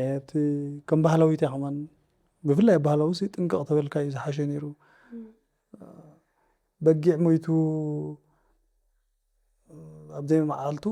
ዲብ ሰርቪስ ዘይ ሰዓቱ ኣድጊ ሕረዱሉ መድገም ዳዊቱ እንዳበለ ይደርፍ ጓልን ወዲ እንዳተቐባበሉ እቲ ርኹስ ምስ ቅዱስ ከመይ ጌርካ ዘይከውን ነገር ዘይጫፈር ነገር ተጫፍሮ ሕጂ ሕራይ ነይሩ ክኸውን ይኽእል ባህላዊ ደርፍታት ከምኡሎ خمس الأيتين مويتا بزي معلتا أدقحر إلى مسنيتا جلس بلالو بقي مويتو الكاجين أدقح مدقم داويتو يحضر قدوس نجاري حضر الله بقي أدقحريت كاريها حجي زي مفلات وين الله هذا زي مفلات نتي مستير زي فلت سب كدرف قبل كله don't blame the baker when the butcher has baked the bread بهلال حراد سجان نحرسن كتوه نتباني نتسنكاتاي نافورنو يتمارونيها أبزي موي وزاتو حد سب بلاشوين كله خيلي كيف لتا ناب حزب زوت نجار بفلاي درفي يتميز مثلا نجار سي تنقيلو اصنعو خغبرو ما عدا بعقمي كزارب يدل انا حجي اصيل كم فناو ترين خوين جين دحراي مقمطالو شغري حنساب مسوصنا فزبا نخط ارمو صقم يقلعو يمهارو بقوم غيرم باري بحالي لي سله حسب تسب سانسور يكون كنزل دلو خانه جنت سبسب على سي قربسي تتوكسه ጽቡቅ ኮይኑ ስማዓን ማለት ስንዲ ሕጂ ተቋንቋታት ስለ ደክም እንዲው ከምኡ ደጋጥመና ደሎ ስጋብ ሕጂ ዝወፅ ዘሎ ደርፍታት ሲ ናይ ግጥሚ ሃየስትለው ስጋብ ሕጂ ግጥሚ ይስለው ዝቋንቋ ፎኪስዩ ከምዚ ዝመሰለ ስዋሱ የለን ከምዚ ዝመሰለ ቃላት የለን ከምዚ ዓይነት ስርዓት ጌጋ እዩ ይብሉሎ ግን እንታዩ ነቲ ጌጋ ጥራይና ንብሎ ደለና እምበር أبي شجرنا دلو شجرنا في مدكام قانقا ناي تقانقا مدكامي حجي أبي دلو تشجر انتاي تجبرنا دبل يلن ترى انتاي جامان نبلا لنا بقى بقى درفتو قطمي درفتو وات نتا قطمي بلبلوا تودع زد حدا آخر تسرح حجي السوالس لمود كوين بقى لمود كم لمود ترى حجي انتاي دخون السولوشن سي أي متني كم ولا تتصحفات ناس مزحته ناس متصحفتنا قلنا تحرسي دبز حنا ترجم زازي اللي حجي انتي خينو ناب ترجم زيادة عند حزازي خا نات كم متصحفت زي تصحف انت الآخر لي خا دخلنا تجمع على ما مترجم شجر سلزلوا خيني كنا قل مترجم كل جزء ساب زخن ناس نتصحف كده ناي حد حزبسي توسخي كم برايريتك أندسع كنا تقندتنا تكات تصحفي حجي ناتنا ببزح زين تصحف انت الأهلنا تشجر مالت أفت لينغوال شجر أقاتي من نالو مالتي أنا جنا تيري تتطلع النفسي كأنا حدا جزء ناي قانقا تجمعين يكون بالحساب لني تشجر أبي كم زلا مصنعات مكبرة قداسي حق زربا ناي ممرقتا متصحفتي زقربو صحفات تمهارو غير كاريو بحال غير كاريو وتم زملكتهم ناي كفل بهلي أكلات غير كان يكفلوا قانقا سفيح مصنعات غير كا كترغبو تغيلها زي حبا أنا قرات كينا له حجي درفي الكخط قصص أني هاي درفي مدكام ناي قطمتات زي صعابة انتاي ندهريلنا قانقاوي أيكون انت مخنيات تراي إيو جين تراي سو يكونن ممعبال ناي حدا نقروين نتخال إيدكم وي أبزو وان زنتاي معبيل اللون دهريلك كليب معبيلي تسبب كليب يزقدس انتاي تخيدين كاسا أسيخا انتاي جيركا خمزي جيركا بي بوتا ترايخا قال لزبل نعو زيادة أتوكرو قبر له خليم هجي قداي من خونا اللو تي كلين جاكيت امتي بوكيت خونا اللو بصري جاكيت جيركا واشتخاقين دي برلو يخون هجي قدم نتي قطمي أصريخا دحار نتي زيماوين جيركا عند مقبار أبزي ناب أتوكرو خاص نابي يالو هجي عسرت نقرات اللي مخان كابتم عسرت نينا يتوكر قالوا الله زيادة سلا أتوكرو زي توهابو نقرك أخل جزي خدك مخانا يقدم سلا خب كبابي قد ما عسرت عامتات حس كسكاف جي تاريخي معبالنا كليب إننا معبلت كوريوغرافي عينتات ناي تلهيت ده تغييره مخامس فاشن سوليسيت ندا قبر كالتشرال فاشن دا غيره يزغيدلو نتقطمي خم غيره ما يتكورنا له حجي كخونو خلو ስለዚህ ናይ ቋንቋ ጉዳይ ጥራይዊን ከተአሪ ሕጂ ተኾንካ ኣበይ ከም ዘላስ ክትፈልጣለካ ትሪያ መጽናዕት ምግባር ሰዓት ላይ ይሆን ስማዓኒ ብዙሕ ገጻት ዘለዎ ወይ ማልቲ ፋሴትድ ኢቱ ፕሮብሌም እምበር ኣብ ቋንቋዊ ነገራት ጥራይ ኣይመስለንን ኣነ ብናተይ ሪእቶ ጌጋ ክላለ እምበር ከምኡ ዝብል ክስታይ ኣለኒ ኣው ከለና ነግረ መገድና ማለት ንቋንቋ ትግርኛ ሲ ከም ኣሸጋሪ ቋንቋ ኢና ኩሉ ግዜ السوق ኮሚኒኬት ክትገብሮ ነገራት ክትገልጸሉ ኣይከኣልን እዩ ጽቡቕ ነገራት ክትገልጸሉ ይከኣልን እዩ ትግርኛ መቋዮ ቁጽራይ ድኾን ገለ ባህል ሕጂ እዚ ጌጋ እዩ ማለት ጌጋ ዘይኮነስ ጉድለት ፍልጠት እዩ ኢንኩም ኢልካ ክትዛረብ ኣይግባእካን ሓደ ልዕሊ ሓደ ቋንቋ ዝበሃል የለን ዝኾነ ቋንቋ ንዝኾነ ክስተት ክገልጽ ይኽእል እዩ ስነ ጽሑፍ እንድሕር ማዕቢሉ ቋንቋ ክምዕብል ይኽእል እዩ ሓቂ ዘረባ ብፍላይ ኣብ ሃገራት ኣብተን ቲያትሪካል ኣርት ዝምህራ ኣብ ዩኒቨርሲቲ ደረጃ ቲያትር ዝምህራ ካልኦት ብዙሕ ማዕቢል እዩ ሓደ ሰብ እኮ ስነ ጽሑፍ ክጽሕፍ ከሎ የበርክተልካ እዩ ሼክስፒር ኣብ ናይ ቋንቋ እንግሊዝ ቃላት 10,000 ቃላት ኣበርኪቱ እዩ ዝበሃል ደረስትኻ እንድሕር ኣለዎ ክምዕብለልካ ይኽእል እዩ ክደክም ይኽእል እዩ ግን ሰብ ውን እኮ ልቡ ንጹህ እንድሕር ዘይኮነ ሕማቕ ክዛረብ ይኽእል ጽቡቕ ክዛረብ ይኽእል እዩ ጽቡቕ ክዛረብ ዝደለየ ሰብ ላዛ ዘለዎ ትግርኛ ገይሩ ንኽዛረብ ዝኽልክሎ ዘሎ ኮይኑ ኣይስማዓንን ይብሉ እዮም ከምኡ ዓይነት ነገር ተሰሚዕኻ እዚ ናይ ጓሶት እዩ እዚ መቋየቕ እዩ ዝኸውን ዘይከውን ዝብል ሰብ ኣሎ ግን ጌጋ እዩ ብስነ ቋንቋ ጌጋ እዩ ንሕሉፍ ክገልጽ ይኽእል ንመጻኢ ክገልጽ ይኽእል እዩ ክስተት ክገልጽ ይኽእል እዩ ንዝኾነ ሓድሽ ኩነታት ውን ክገልጽ ይኽእል እዩ ዋላ ዘየለ ነገር ሕጂ ተፈጢሩ ናይ ምግላጽ ቋንቋ ኩሉ ቋንቋ ብመሰረቱ ከምዚ ኣለዎ ማለት እዩ ካብ እንስሳታት ዝፈልየና ነገር እሱ እዩ ዝኾነ ቋንቋ ንዝኾነ ክስተት ናይ ምግላጽ ዓቕሚ ኣለዎ ሓደ ጊዜ ክሽገር ከሎ እሞ ተለቂሑ ኸማን ይገልጾ እዩ ቋንቋ እንግሊዝ እኮ ብዙሕ ቃላት ካብ ጣልያን ተለቂሑ ካብ ጀርመን ተለቂሑ ካብ አንግሎ ሳክሶን ኩሎም ተለቃቂሖም እዮም ከምኡ ዝኾኑ ስለዚ ዴሪቬሽን ዝበሃል ውን ኣሎ እንዳ ድራይቭ እንዳገበርካ ሓንቲ ዝነበረት ቃል ንዓ እንዳ በልካ ውን ትሰርሕ ትኽእል ኢኻ ቋንቋ ተደሊኻዮ ዘሸግረካ ነገር የለን ግን ላዛ ምዕባለ ከዓ ምስ ስነ ጽሑፍ እዩ ዝመጽእ እሞ ምናልባሽ ስነ ጽሑፍ እንድሕር በርቲዑ እንድሕር ሓይልና ስነ ጽሑፍ ቋንቋና ከዓ እንዳተሓሰነ ክኸይድ ይኽእል እንድሕር ደይ ስራሕ ከሉ ምናልባሽ ክኸውን ይኽእል እምበር ዝኾነ ክስተት ክገልጽ ይኽእል እዩ ትግርኛ ከም ኩሎም ቋንቋታት ጥራይ ዘይኮነስ ልዕሊኦም ክገልጽ ዝኽእል ቋንቋ እዩ ሃብታም ቋንቋ እዩ ኣብዚ ብዙሕ ከዓ እኮ ዝምስገን ጽሑፋት ዝጸሓፉ ዝምስገን ስነ ጽሑፋዊ ዘቦቱ ኣቦታትና ከሎ ማሰ ኣውሎ ዝበሃል ዘደንቐካ ዘገርመካ ነገር ተጻሓፉ ቋንቋስ ሕጂ ይገልጽ ንኢልካ ከምዚ ጌርካ ክትዛረብ ናይ በዓል ማመት ታሪክ ክንደይ ዘሎ እስኺ ናይ ስነ ቋንቋ ምህርቲ ክትፈልጥዮ እቲ ነገራት ዝተጻሓፉ ቋንቋሲ ሕጂ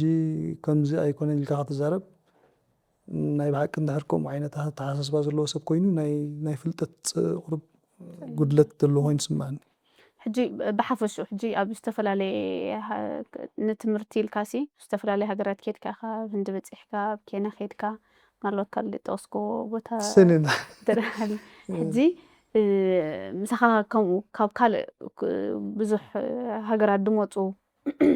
ምሳኻ ድተምሃሩ ሰባት ውን ነይሮም ሕጂ ካብቲ ተመክሮኻ ወይ ካብቲ ብትዕዝብትኻ ንሕናን ምስ እቶም ናይ ካልእ ዓለም ማሕበረሰባት ክተረኣየና ከለኻ ማለት እዩ ኣብ ቋንቋ ዘለና ድሓን ብደረጃ ኣፍሪቃ ድሓን ንርኣዮ ኣብ ቋንቋ ዘለና ርድኢት ከመይ እቲ ታሪክ ነቲ ናይ ህዝቢ ሓቂ ዘረባ ነቲ ኣንደበት ይበሃል በአምሓርኛ እንታይ ይብሎ ብትግርኛ ነቲ ላዛ ዋላ ንበሎ ይጸልዎ ኽእል እዩ ኣብ ከመይ ኢና ጸኒሕና ንሕና ቀጻሊ ኩናት ኢና ጸኒሕና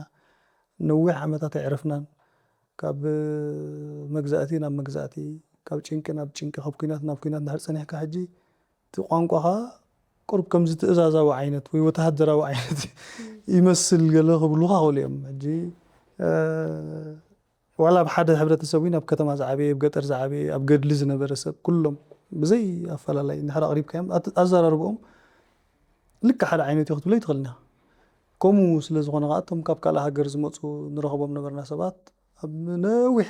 ናይ ሰላም ዘበን ዝጸንሑ ብዙሕ ሽግር ዘይፈልጡ ተኾይኖም ብዛዕባ ማሕበራዊ ነገራት ብዛዕባ ካልእ ጥራይ ዝጸንሑ እንድሕር ዝዛረቡ ኮይኖም እቲ ዝስራሕ ካሉ ነገር እዩ ዝምዕብል እሞ ንሳቶም ኣብኡ ማዕቢሎም ክኾኑ ይኽእሉ እዮም ኣዘራርብኦም ፍልይ ዝበለ ፍኹስ ዝበለ ብፍላይ ኬንያ ሕጂ ናይ ብሓቂ ዝገርመኒ እቲ ኬንያ ኪስዋሂሊ ዝበሃል ቋንቋ ኣሎ ጽቡቕ ላዛ ዘለዎ ቋንቋ ትርኢ ኢኻ ሕጂ ናይ ኣዝዩ ናይ ኣኽብሮት ዓይነት ብዙሕ ነገራት ዘለዎ እዩ ሕጂ ላዛን ትሕትናን ተሓወሶ ነገራት ገለ ትርኢ ኣብ ቋንቋ ዘለዎም ኣረኣእያ ግን ንሕና ውን እንዳርከብና ኢና ንኸይድ ዘለና ሕጂ ብዙሕ ሰብ እንዳተምሃረ ኸይድ ስለ ዘሎ እታ ሃገርና ውን ብብዙሕ ነገራት ولا مس كل انقفاضات اب جلسي نا معبلت تخدلو هذا نغرات سلازلو اب سبورتي اب سنة صحوف بزحات بلاحت منسيات الله كايدينا بقانقاس تقدسنت دحاني زمسل كم كابسبنا زخفانا سيكوننا جين اب تزارربا بتخالق مس غزي ولا نعنا زي رأينا نعاتم زي رأيهم كأخلو غل كم تنحنا نمزنم ساتم مزنونا هونو جين اب هندي حجي ازيو ناي تحتنا ناي بولايتنس عينت نغرات تري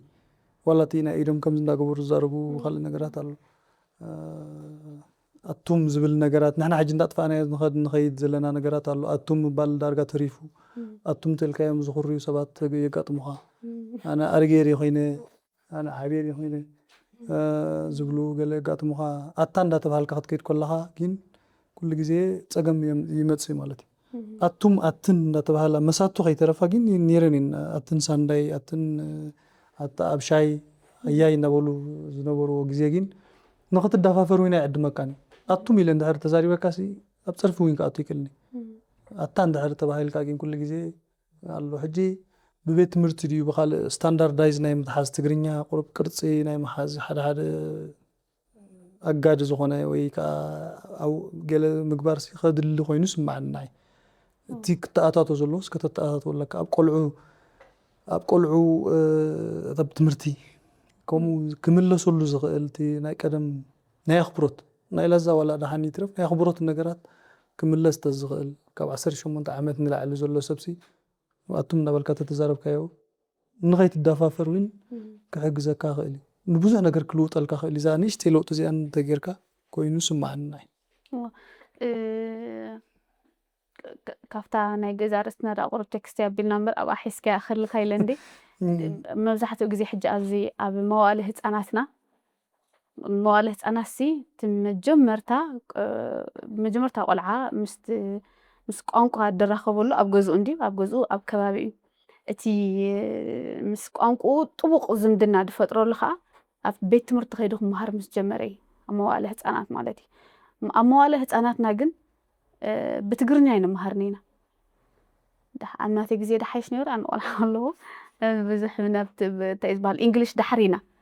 ناب انجليش سدرخا دحريم بعلم دفيم من باب بقل امبر اموالد انا بزح ناب انجليش كتصقط قال ايذكرنني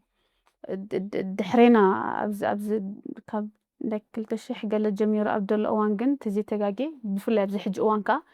اموالد هصاناتنا تغرنيا دبال قانقا يلن كمزي تغرنيا خزارفسي بقى قلعه انجليش تتزاربو كاب تغرنيا خخل انجليش تخيلو بطعمي عابي نجر حجي صبغي كلا قانقا مخال كاب بنشلو خلو كلا قانقا خخل سالساي رابعي قانقا خخل قال صبغي كن تمسرتاو دبالناتكا قانقا انتي بهال انت خينسي اشغاري حجي افت موالي هصاناتناسي ጸሎት بانجليش يغبرو أبكال كتماتات عدتات كميالو كستايب لين جن أبزوشت أبزس مرة بزلنا ጸሎት بإنجليش يقبرو مزمورات بإنجليش يزمرو زيادة نفتنا إنجليش فيدلات زيادة إنجليش كمهارو يوم زدفو أنت يريت ولا كابزي افتت كل جزينا إرترا بوليسي بقانقا دي يزبل بوليسي صبغي ناتنا بوليسي ذكرنني افريقيا وعلى نيرو ابزي انصار كل مسنخلات زبال تساتيف نيره تمهاري كوينه ماريني يونيفرسيتي بوليسي نا إرترا صبغي اب تغبار اندي حجي قانقا دغ مارلو هو تحت واي درجه هولوس قانقا د مباتا حجي واحد ناي ممهران كله خل نت قانقا د زفلطو اب تغرنياس دحان صقم نبلنا اب كالوت جين قانقا د ناي ممهران دي مركب صقم كله خل قلعو بقانقوم تتمهيرم يم زياده كمان زردوم كل قانقا بعد وقت مرم كل خمو زي تقوملو اب غدنا مهارو خلو اشغاري ولا بزخونه ملكعي اشغاري جين اتي زرخبو ربحا اب تمرت قعوتو خلو اب زمانو عالم توادرت خوينم كوصل كدقخا قانقا انجليش كا حجي ناي انترناشنال قانقا خوينو سلازلو منالباش تمولدي بهق غيرم كوم عينت زغبو ايساونني صبغيها ولا حنت جين بواغا ناي قانقا خخون كله خبيدي ازيا شغاري از رايز يكونه ካብ ሃገሮም ወፃኢ ዝነብሩ መንእሰያት ኣብ ገዝኦም ቋንቋ ናይ ኣደ ዘይዛረቡ ተኮይኖም ነቲ ቋንቋኦም ርስዕዎ እዮም ማለት እዩ ትግርኛ ብሄሩ ትግርኛ ዘይፈልጥ ሰብ ክፀንሓካ ክእል እዩ ብሌን ከሎ ብሌን ዘይፈልጥ ክፀንሓካ ክእል እዩ ትግረ ከሎ ትግረ ዘይፈልጥ ሰብ ክህሉ ክእል እዩ ኣብ ውሽጢ ዓዲ ብውሕድ ክኸውን ክእል ግን ኣብ ወፃኢ ብፍላይ ኣብ ወፃኢ ሕጂ እዚ ኩሉ ግዜ ዘሎ ሽግር ዳሕራይ መወዳእታ ግን ናይ ኤሊኔሽን ዝበሃል ኣሎ ናይ መንነት ምጥፋእ ቅልውላው የጋጥም ማለት እዩ ኣነስ መን እየ ኣብቲ ዓዲ እንግሊዛዊ ኮንካን ኢሎም እዮም ንዓኻ ዘፍልጡኻ እንታይ ሸው ኤርትራዊ ኮይኑ ስምዓካ ናብዚ ምስ መፅኻ ከዓ እቲ ቋንቋ ኤርትራ ክትዛረብ ዘይትኽእልካ ከም እንግሊዛዊ ከዓ ትኸውን ማለት እዩ ሸው ሕጂ ቦታኻ ትስእን ኣብ ዓለም ቦታኻ ምስኣን ከዓ ኣዝዩ ዝኸበደ ነገራት እዩ ማለት እዩ ሕጂ ምእንቲ እዚ ናይ ወለዲ እዩ ኮይኑ ዝስማዓና ኣነ መልእኽቲ ከተመሓላልፎ ትኽእል ንወለዲ ኢኻ ደቅኻ ቋንቋ ክመሃሩ ናይ ኣድዮም ተዋሓደስ ኣብቲ ወፃኢ ዝነብሩ ኣብታ ገዝኦም ግዜ ከይርክቡ ክእሉ ስራሕ ናይ ምዕራባዊ ዓለም ምናልባሽ ዕረፍቲ ዘይሂብ ክኸውን ይኽእል ግን ንዓና ጥራይ ዘይኮነ ዋላ ብዙሓት ፖርቹጋላውያን ኣለዉ ኣብዛ ገዛ ፖርቹጊዝ ጥራይ ኢኻ ትዛረብ ዝብሉ ነቶም ደቆም ሽዑ መንነቶም ዘይጥፍሎም ትግርኛ ከምኡ እንተገበርና ዋላ ንኩሎም ቋንቋታት ናይ ኤርትራ ከምኡ እንተገበርካ ፅቡቅ ኣብ ውሽጢ ዓዱ ከለኻ እንዳሃለወካ ከሎ እቲ መሳርሒ ነቲ ኩሉ ገዲፍካ ናይ ባዕዳዊ ቋንቋ ክትጥቀም ደቅኻ ናይ ካልእ ሃገራት ቪድዮታት ጥራይ ክርእዩ ምግባር ነቲ ቋንቋኻ ዘይምዕባል ግን ኣዝዩ ዝተሓሳስበካ እዩ ኣነ ብዙሕ ኣይጋጠመንን ግን ከምኡ እንድሕር ኣሎ ኮይኑ ኣዝዩ ሽግር እዩ ኣብዚ ሕጂ ቀረባ ዓመታት እንደን ከምኡ ኣብ ብዙሕ መዋእለ ህፃናት ኣነ ከምኡ ረኺበ ቆልዑ ከምዚ ዋላቲ እንታይ ኢኻ ትብሎ ትሕትናስ ብእንግሊሽ እዮም ዝመሃርዎ ንኣብነት ቅድሚ ገለ መዓልትታት ክኸውን ሓንቲ ቆልዓ ረኺበ ናብ ክላስ ዶንጊኻ እንድሕር ኣቲኻ ሶሪ ክላስ ኢልካ ኢኻ ትኣቱ ወላ ነቲ ሕጂ ብትግርኛ ትሑት ክትከውን ኣይትኽእልኒ ኢኻ ማለት ሳብኮንሽስ ማይንድ ናትካስ ከምኡ ገይሩ ይድሕዞ ነቲ ዳታ ካብ ብንእሽቱ እቲ ቆልዓሲ ብትግርኛ ትሑት ክትከውን ኣይትኽእልኒ ኢኻ ትሑት ክትከውን ብእንግሊሽ ክትጥቀም ኣለካ ሶሪ ክላስ ኢልካ ትኣቱ ንመምህርካ ሎሚ ኣብ መዋእለ ህፃናት ዝመሃር ቆልዓ ኣነ መዋእለ ህፃናት ክመሃር ከለኹ ሚስ ኢለ ንመምህረይ ክፅዋዓ ኣይዝከረንን መምህር እየ ድብላ ናይ ሎሚ መምህር ድብል ቃል ኣይንጥቀምን ኢና ኣይጥቀሙን እዮም ዘለዉ ቆልዑ ኣብ ኩሉ መዋእለ ህፃናት ዘይክኸውን ይኽእል እዩ ማጆሪቲ ግን ከምኡ ይኸውን ኣሎ ሚስ ኢልካ ትፅዋዓ ንመምህር መምህርን ሚስ ምባልን ታፍልሊ ሕጂ ቆልዑ ሎም ርኢኸም መምህር ክስቶ ኣይብሉኻን እዮም ሚስ ኢሎም እዮም ዝፅውዕልካ ኣብ መዋእለ ህፃናት ገለ ሕጂ ምሳሎ ኩሉ ካብ ታሕቲ እንዲ እቶም ደቀቕቲ ዝበሃሉ ነገራት ሕጂ ብዛዕባ ምድኻም ናይ ቋንቋ ገዚእና ድሓር ምድኻም ናይ ቋንቋ ትግርኛ ኢልና መፂና ከምኡ ዳብለ ምድኻም ናይ ቋንቋ ትግረ ክመፅእ እዩ ገለ ሕጂ እዞም ንኣሽቱ ዝመስሉና ቀለልቲ ዝመስሉና ነገራት ከምዚ ተወሳኺ እምኒ ድርብዩ ይህሉ ይኸውን እዩ ማለት እየ ሕጂ ናብ ካልእ ሰብ ጉድለትና ናብ ካልእ ሰብ ዲፍሌክት ምግባር ፅቡቅ ኣይኮን ኣነ መምህር እየ እንታይ ዝብል ኣሎ ቁኑዕ መምህር ተኾንካ እንታይ ኢኻ ትብል the failure of the student is the failure of the teacher ዝባሃል ውድቀት ናይ ተምሃራይ ውድቀት ናይ መምህር እዩ መምህር እንድሕር ዓሚቑ እዩ ተምሃራይ ዝወድቕ ኢልካ ክትኣምን ክትክእል ኣለካ ነቲ ተምሃራይ ክትቀይሮ ስለዚ ምናልባሽ ናይቶም ኣብቲ ዓውዲ ዘለና ክነጥፍ ዝግባአና ሰባት ድኽመት እውን ክኸውን ይኽእል እዩ ከምዚ ዓይነት ነገር እቶም ቆልዑ ብሌም ክትገብሮም ኣይትኽእልን ኢኻ ዋላ እቶም ወለዲ እውን ዘይተምሃሩ ክኾኑ ይኽእሉ እዮም ዘይተረድኦም ነገር ክኸውን ይኽእል እዩ ስለዚ ኣብቲ መሪሕ ቦታ ዘሎ ምሁር እዚ ክዋሳኣሉ ዘሎ ኮይኑ ይስማዓኒ ምክንያቱ ፅባሕ ንጎ እቲ ሳዕቤኑ ከቢድ እዩ ኣብ ህፃናት ብፍላይ እንድሕር ኮይኑ ንኽትዕርዮ ፀገም ክመፅእ ይኽእል እዩ ማለት እዩ ዳሕራይ ንምግምጣሉ ሽግር እዩ ሓንሳብ እንድሕር ተቐይሩ ሕጂ እኮ ነቲ ትግርኛ ከይተረፈ ክዛረቡ ከለዉ ዘሕፍሮም ዘሰክፎም ትሰሚዕ ኢኻ ሓደ ግዜ ኣፌክቴሽን ገብርሉ ነቲ ትግርኛ ፅሩይ ትግርኛ ምዝራብ ከምዚ ካልእ ኮይኑ ዝስምዖም ናይ ምዕቡል ዘይኮነ ዓይነት ኮይኑ ዝስምዖም ኣብቲ ቤት ትምህርቲ እውን ይርአ ሓደ ግዜ ሕጂ ካብዚ ዝተበገሰ ክኸውን ይኽእል እዩ ኮይኑ ዝስማዓኒ ክብሪ ተዘይሂብካዮ እስኻ ኣኽቢርካ ተዘይምሂርካዮም ንሳቶም ከዓ ኣየኽብርዎን እዮም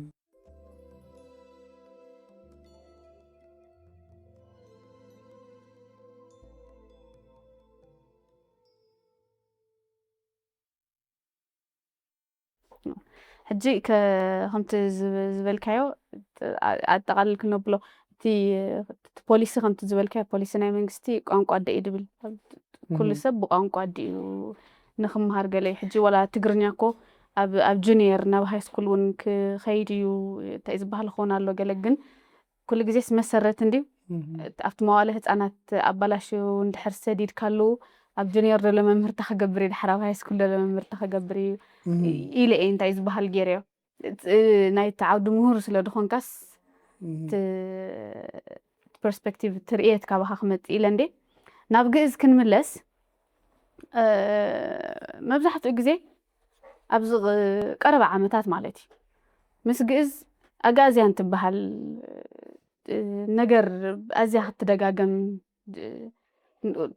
نويح جزي جيرالا حجزي أجازي عند بحال منك ساس مجمرتها دخنا مردات أنت أهلك خطردني مس جئز أنت يزمدنا له ويحجب بسنو موجود تريناها معرخ ندي حق النوتو ويرد بنوتو ويكاتي كون نوتو براكتيكال ديخه كون نوتو خا مستي نس بوليتيكال ديموغرافي قال له تريو خلاها ሕጂ ኣግኣዚ ክትብል ከለኻ ኣግኣዝያን ክትብል ከለኻ ክልተ ትርጉም እዩ ዘለዎ ግእዝ ክትብል ከለኻ ግእዝ ኣግኣዘ ተይሉ ናፃ ኣውፅአ ማለት እዩ ኣግኣዞ ለኣዳም ኢና ንብል ሕጂ ናፅነት ምውፃእ ማለት እዩ ናፃ ኣግኣዝያን ማለት ሲ ናፃ ዘውፅኡ ማለት እዩ ምድሪ ኣግኣዚት ተልካ ናፃ ህዝቢ ናፃ ኣውፃእቲ ዓይነት ትርጉም ክህልዎ ክእል እዩ በቲ ሓደ ከዓ ግእዝ ተዛረብቲ ዝብል ከዓ ክኸውን ይኽእል እዩ እዞም ከባቢና ተዛረብቲ ናይ ግእዝ ነይሮም ክኾኑ ይኽእሉ ቀደም እዚ ናይ ቋንቋ ድዩ ናይ ትርጉም ድዩ ክልተ ዓይነት ዝሓዘ እሞ ንፁር ዘይኮነ ከሎ ኣብ ርእሲኡ ከምዚ ዘይደለዩኒ ረኺቦምኒ ዝበሃል ዓይነት ከዓ ፖለቲካውን ካልእ ነገራትን ዝተሓወሶ ከዓ ተሓዊስዎ ማለት እዩ ናይ ቋንቋ እዩ ጥራይ ከይትብሎ እታ ኣግኣዝያን ትብል ቃል ንባዕላ ናፃ ምውፃእ ማለት ድያ ወላ ተዛረበ ቋንቋ ምባል እያ ንባዕላ ንፅርቲ ኣይኮነትን ከተነፅራ ትኽእል ኢኻ ምድሪ ኣግኣዚት ማለት ግእዝ ዝዛረበ ክትብል ትኽእል ኢኻ በቲ ሓደ ከዓ ናፃ ህዝቢ ክትብል ከዓ ትኽእል ኢኻ ናይ ቀደም እዩ ግን ኣፍሪካ ሕጂ እዚ ማለት ብጥብቕ ኢለ ዋላ ተዘይፈለጥክዎስ ኣፍልጦ ኣለኒ በቲ ዝሰድዎ ፅሑፋት ድሕር ሪኢኻዮ ናይ ኣግኣዝያን ምንቅስቓሳት ገለመለ ዝበሃል ነገራት ትርኢ ሕጂ ኣብዚ እዋን እዚ ዘሎ ብፍላይ ናይ ኣፍሪቃ ሕጂ ኣብዛ ሰዓት እዚኣ ኣፍሪቃውያን ኣትሪሮም ዝኣምኑላን ዝምጉቱላን ኣብዚ ዋላ ዝሓለፈ ኣኼባ ናይ ኣዲስ ኣበባ እንድሕር ሪኢኻዮ መግዛእታዊ ዶባት ክቕየር ኣይከኣልኒ መግዛእቲ ንብዙሓት ህዝብታት ኣብ ዓሌት ኣብ ግምት ከየተወ በተን ዝነበራ ገዛእቲ ሃገራት ኣብ በርሊን ተራኺበን ዝገበርኦ ናይ ካርታ ኣብ 1815 ከባቢ ኣብ በርሊን ተራኺበን ዝገበርኦ ውሳኔታት ዝቆመ እዩ ኣብ ብዙሕ እዋናት ከዓ እንዳተመሓየሸ መፅኡ ብፍላይ ናትና ኣብ 1902 ከዓ እንዳነፀረ መፅኡ ዶባት ኣሎ እዚ ዶባት እዚ ንብዙሓት ኣሕዋት መቃቂሊ እዩ ማሳይ ኣብ ኬንያ ኣለዉ ማሳይ ኣብ ታንዛንያ ኣለዉ ኦሮሞ ኣብ ኢትዮጵያ ኣለዉ ኣብ ኬንያ ኣለዉ ኣብቲ ሞያሌ ዝበሃል ከባቢ ማለት ዓፋር ኣብ ትግሪ ኣብ ኤርትራ ኣለዉ ኣብ ኢትዮጵያ ክህልዉ ይኽእሉ እዮም ኣብ ጅቡቲ እውን ክህልዉ ይኽእሉ እዮም ብዙሓት ህዝብታት መቃቂሊ ሕጂ መቃቂሎም እዮም ነዚ ምስዓር ነዚ ክትስዕሮ ምፍታን እንታይ ከም ደምፅር ይኽእል እዚ ኩናት ብዙሕ ዘምፅእ ቀውስታት ከምፃልካ ስለዝኽእል ኣፍሪቃውያን ካብቲ ቀዳመይቲ ዝቃወምዋ ነገር እተን መግዛእታዊ ዶባት ክፀድቃ ኣለወን ምትሕግጋዝ ክትገብር ትኽእል ኢኻ ኣብ ኢስት ኣፍሪካን ኮሚኒቲ ዝበሃል ኣሎ ሕጂ ታንዛንያ ኬንያ ዩጋንዳ ከም ድሌተን ተሓዋወሳ ይነግዳ እቶም ህዝቢ እኮ ዝኽልክሎም ሰብ የለን ይሕዋት እዮም ብደም እኮ ይሕዋት እዮም ግን ሕጂ ግን ሰሪዝካ ካልእ ዓይነት ህንፃፅ ምምፃእ እሞ ነቶም ካልኦት ክብረት ብዘይሂብ ኣገባብ ሓንቲ ወይ ክተቕሰል ክፀኒሐ ንክርስቲያን ተሓላቃይ መሲልካ ነቲ ምስልምና ዝኣምን ሰብ ብዙሕ ዘየድሊ ዘረባታት ምዝራብ ንኽተደግሞ ኢና ፀያፍ ዝኾነ ነገራት ኣሎ ሕጂ ከምቲ ዝበልናዮ ግእዝ ከዓ ናይ እስላም ወይ ናይ ክርስቲያን ቋንቋ ኣይኮነን ናይ ኩሉ ቋንቋ እዩ ኣብ ጥንቲ ዝፀንሐ እዩ ስለዚ ናብ ጥንቲ ንምለሳ ነዛ ከባቢና ነዛ ጋዝያን ትበሃል ቦታ ኢልካ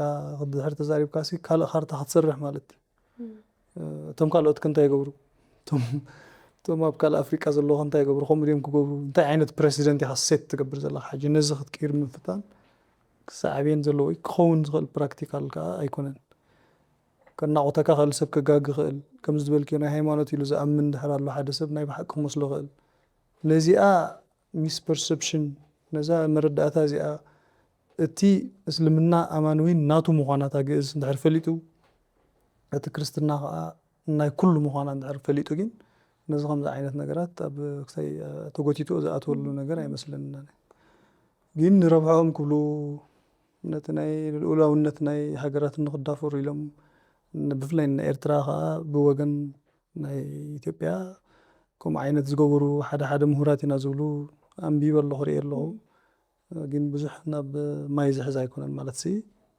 ክኸውን ዝኽእል ነገራት ኣይኮነን እዚ ኣብ ባይታ ዘሎ ነገር ክቅይር መሰረታዊ ነገር ክተምፅሞ ናብ ጥንቲ ተመሊስካ ናብ ጥንቲ ተመሊስካ ትገብሮ ነገር ንኻልእ ክብሪ ከይሃብካ ሕጂ ዓይነት ጂኦግራፊ ክትፈጥር ምፍታን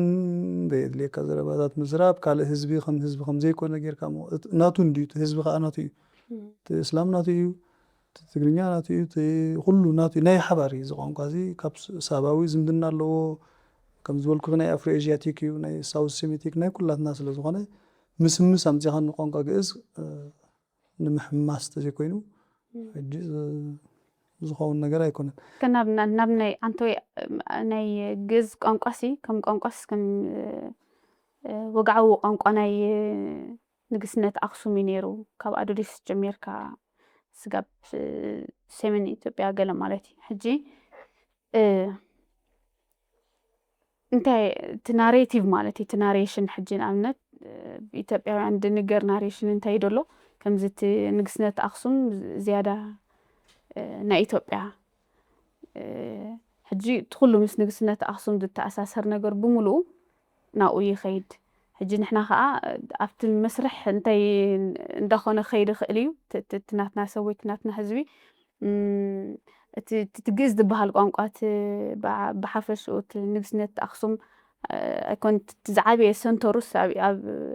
ውሽጢ ኤርትራ እዩ ነይሩ ኸማን እንድሕር ብልክዕ እቲ ትክክል ዝኾነ ፅሑፋት ከተንብብ ሪሰርች ክትገብር እንተቢልካስ እሱ ኢኻ ትረክብ ሕጂ ንቋንቋ ግእዝ ከምዚ ናትና እዩ ዝያዳ ስለ ድብሉና ናቶም ኢልና ንሓስቦ ዝያዳ ናብኡ ፀጋሕ ጌርና ከምኡ ዓይነት እንታይ እዩ ዝበሃል ኣሎ እሞ ሕጂ ኣብኡ ከለኻሲ ቋንቋ ግእዝ ምስ ንግስነት ኣክሱም ገለ ሕጂ እንድሕር ብታይም ላይን እንድሕር ተሪእናያስ ብመቐናይ ግዜሲ ቋንቋ ግእዝ ቅድሚ ንግስነት ኣክሱም እዩ ማለት እዩ ነይሩ ክኸውን እንተኮይኑ ማለት እዩ ሕጂ እዚ በዓል መጠራ ገለመለ ገለ ከዓኒ ኣብ ከባቢ ኣዱሊስ እዩ ደሎ ምስ ናይ ኣዱሊስ ንግስነት እዩ ሕጅስ ከተብርህል ኣብ ዝኾነ ሕብረተሰብ ከምኡ ዓይነት ውድድራት ኣሎ ፑሽኪን ባዕሉ ናትና እዩ ተባሂሉ ክንደይ ዘረባታት ነይሩ ኣብ መወዳእታ መበቆሎ ኤርትራዊ ምዃኑ ኣብ ምብራቕ ኤውሮጳ ኣብዚ ባልካን ስቴትስ ዝበሃል ሓንቲ ደርፊ ኣላ ሓንቲ ዜማ እያ ከማን ደርፊ ኮነትን 13 ሃገራት ናትና እየን ዝብላ ማለት ዜማ እያ ኣብ ገሊአን ናይ ፍቅሪ ዜማ እያ ኣብ ገሊአን ናይ ሃገራዊ መዝሙር እያ ኣብ ገሊአን ናይ ኩናት ዘሙር እያ ኣብ ገሊኡ ናይ ካልእ ኣብ ገሊኡ ሕጂ ማዘር ቴሬሳ ንባዕላ ፊንላንዳዊት እያ ህንዳዊት እያ ዝብል ክንደይ ክትዕ ነይሩ ብዙሕ ነገራት ኣሎ ግእዝ ከዓ ኣብ ዩኔስኮ ንኸተመዝግቦ ናተይ ኢልካ ንኸተመዝግቦ ድሌት ኣሎ ብመን ምዃኑ ዳሓን ድሌታት ኣሎ ንሓንሳብ ናቶም ኢሉ ንድሕር ተመዝጊብካ ምግምጣሉ ፀገም እዩ ዳሕረ ወላት ኢትዮፒክ ኢሎም ፅውዕዎ ንባዕሉ ሕጂ ኣነ ደስ ኣይብለኒ ግእዝ ከም ኢትዮፒክ ኢልካ ክትፅውዖ ነቲ ዝቕድሞስ ብዳሕራዩ ጌርካ ክትፅውዖ ግእዝ ቅድሚ ኢትዮጵያ ነይሩስ ቅድሚ ኣቢሲንያ ነይሩስ ግእዝ ተባሂሉ ነይሩስ ኢትዮፒክ ኢልካ ክትፅውዖ ውላዳ ዋላ ከመን ካልእ ዓይነት ክትምባል ንባዕሉ እንታይ እዮም ገይሮም እቶም ንታሪክ ከምዚ ገይሮም ዝበሉ ሰባት ሃንካስ ዝበሉ ፈረሰኛ ነው ይመልሱ ዓይነት ነገር ተገይሩ ካባና ወይ ፃዕሪ የድሊ ሕጂ ነዚ ንምእራም ማለት እዩ ከመይ ጌርካ ሓደ ጥንታውስ በቲ ዘሎ ንእሽተይ ቆልዓ ትፅውዖ ትኽእል ሕጂ የዛርበካ እዩ ብዙሕ ነገራት ኣሎ ግን ከም ዝመስለኒ ዋንነት ንምግባር ንዓኻ ብሽምካ እንድሕር ተመዝጊቡ ንዑ ተባሂሉ ድስላዕ ካብ ዩኔስኮ ብዙሕ መዐቀቢ ተባሂሉ ዝግበር ሓገዛት እውን ኣሎ ንኣብነት መስቀል በዓል መስቀል ኣብ ዩኔስኮ ከኣትወልና ኢሎም ዝገብርዎ ፃዕርታት ነይሩ ብኢትዮጵያ በዓል ጥምቀት ንባዕሉ ኣብ ዩኔስኮ ኣለዎም በብዓይነቱ ኣብ ካልእ ሃገራት እውን ዝኣቱ ነገራት ኣሎ ወንደርስ ናይ ዓለም ተእትወን ኢኻ ዩኔስኮ እንድሕር ኣትየን ሕጂ ዝስላዕ ኣለን መዐቀቢ ተባሂሉ ኢንታንጂብል ካልቸራል ሄሪቴጅስ ዘይድህሰስ ባህላዊ ውርሻ ተባሂሉ ዝኣቱሉ እዚ ካብ ናትና ካብ ከምቲ ሓንቲ ወይ ዝበልኩ ናይ መምሃራን ናትና ናይ ምሁራት ድኽመት ናይ ኤርትራውያን እዩ ማለት ድኽመት ዘይኮነስ ኣበይ ፀኒሕና ንሕን ባዕልና ኣብ መግዛእቲ ስለ ዝፀናሕና ሰምካ ቁርብ ሓደ ሓደ ሰጊሞምልና ክኾኑ ይኽእሉ እምበር ኣብ ኢትዮጵያ ዝፀሓፍ እልቢ ዘይብሉ መፅሓፍቲ መሰረት ዳርጋ ናይ ዲዛየር ናይ ባህጊ ፅሑፋት እዩ ካብ ታሪክ ከማን ባህጊ ድኹ ወላ ናይ ባፅዕ ታሪክ ናይ ዝፈንቅል ታሪክ እዮም ገምፂሎም ዝፅሕፉ ሕጂ ሂስትሪ ደይኮነ ኣነ ዝብሎ ዊሽ ስትሪ ክትብሎ ተሓይሽ ዊሽ ናቶም ኢልካ ተሓፍር ኢኻ እሱ ስለ ዝኾነ ሕጂ ብዙሕ ዘይፈልጡ ይውለዱ ብኢትዮጵያ ሕጂ ነዚ ዘይፈልጡ ነዚ ናይ ኣብዚ ዘሕለፍዎ ተሳዒሮም ከም ዝወፁ ካብ ኤርትራ ንኣብነት ዘይፈልጡ ኢትዮጵያውያን ይፀንሑኻ ኣነ ትምህርቲ ዘጋጠሙኒ ነይሮም ከምኡ ዓይነት ኢትዮጵያውያን እንዶ ዘይብሎም ብመሰረቱ ከምዚ ብተደናጊሮም ካብ ኤርትራ ዝወፁ ኮይኑ ዝስምዖም ረኺበ ማለት እዩ ዝኩሉ ቃልሲ ሓሊፎም ዝኩሉ መስዋእቲ ተገይሩ ዝኩሉ ሳቶም መይቶም ተደፊኦም ወፂኦም ሲ እንታይ ክፅሓፍ ፀኒሑ ኣብቲ ኢትዮጵያ ሕጂ የተሓሳስበካ ግን ኣብ መወዳእታ ማይ ዝሕዝ ኣይኮነን ምርምር ኩሉ ግዜ መን ፀሓፈ መን ኣይፀሓፈን ኣይኮነን ከተቕርብ ኣለካ መርትዖ ዝበሃል ነገራት ኣሎ ናብ ዘበለ እንተበለስ ስኻ ጭብጥኻ ጥራይ ክትሕዝ ኣለካ እምበር ዝሕዝን ዓይነት ፅሑፋት ኣሎ ተኸሚሩ ኣሎ ኣብ ኢትዮጵያ ከም ዝበልኩ ዊሽ ስትሪ ጥራይ ካልእ ዝበፅሖ ነገር የብሉ ክትነዕቆ ግን ኣይትኽእልን ኢኻ እቶም ናትና ህዝቢ ክደናገሩ ክእሉ እዮም ብኡ ሕጂ ሓደ ታሪክ ኩሉ ግዜ እንታይ ዝበሃል ኣሎ ብኣፍሪቃ In the story of the fight between the lion and the man, it's the man who always wins because it's the man who tells the story. ኣብ መንጎ ባእሲ ናይ ኣንበሳን ናይ ሰብን እቲ ሰብ ኩሉ ግዜ ድስዕር ምክንያቱ እቲ ሰብ ነቲ ዛንታ ዘዘንትዎ ትንበሳ ይዘንቱን እዩ ሕጂ ኣዘንታ እውን እንተዘይኮንካ ዛንታኻ ብካልኦት ክዝንቶ እዩ ኣንበሳ ታሪኹ ከዘንቱ እንድሕር ዘይክኢሉ እቲ ባእሲ ታሪክ ናይ ሃድን ነቲ ሃዳናይ ጥራይ ከመግስ ዝነብር ማለት እዩ ኣብ መወዳእታ ሃዳናይ ዝፅሕፎ ዘሎ ነቲ ታሪክ ኣንበሳ ከዓ ክንደይ ታሪክ ክንደይ ሰብ ቢሉ ግን ኣንበሳ ምዃን ጥራይ እኹል ኣይኮነን ንሕና ክንፅሕፍ ኣለና ዝብል ኩሉ ግዜ ንፀሓፍቲ እየ ዝወቅስ ዘለኹ ካብ ነብሰይ ጀሚርካ ማለት እዩ ዜርካ ሓንቲ ሃገር እንታይ ዳ ተፍሪ ተዋጋኢ ተፍሪ መምህር ተፍሪ ሓኪም ተፍሪ ንናቱ ስራሕ እንድሕር ዘይሰርዐ ኣብ መወዳእታ ተሓታታይ ትፀሓፍ ታሪክ እዩ ከም ዘለና ክንፅዕር ኣለና ካብ ነብሰይ ጀሚርካ ማለት እዩ ኣነ ተን ዛዕባ ቋንቋ ግእዝ ክፈልጠን እሞ ምስ ተዓዘብተይ ከዓ ሼር ክገብር እንዳሓሰብኩ ንሕተታት እዚአን ምስላ ነይረን ኣነ ደይ ጠቐስኮ ወይ እዚኣ ክትበሃል ነይርዋ ትብሎ ወይ ሓፈሻዊ ከዓ ናትካ ርእይቶ እንተደኣ ሃልዩ ኣነስ ካብቲ ተፅቡቑን ላዕሊ እውን ፅቡቕ ጠቒስኪ ብዙሕ ሓቅታት ከም ንዓይ እውን ከም ንክገልፅ ዝገበረና ዓይነት ሕቶታት ተጠቒምክ ስለዚ ኣነ ዝጎደለ ነገር ዘሎ ኮይኑ ይስማዓኒ እንተልዩ ከዓ ካብ ርእይቶ ናይ ህዝቢ ምናልባሽ ነዚ ሪኦም እንታይ ይብሉ እምበር ዳርጋ ብዙሕ ሕቶታት ኣውፂኺ ንዓይ እውን ከተሓሳስበኒ ገሊኡ እንተሓሰብኩ እየ ድምልሶ ነይረ ሕጂ ካብቲ ናትካ ሕቶታት ተበጊሰ ተዝሓተትኪ ዓይነት ሕቶታት ብጣዕሚ ፅቡቕ እዩ ኮይኑ ይስማዓኒ ንዓኸ የመስግነካ ንኻ ቀኒለይ ዕድመ ኣኽቢርካ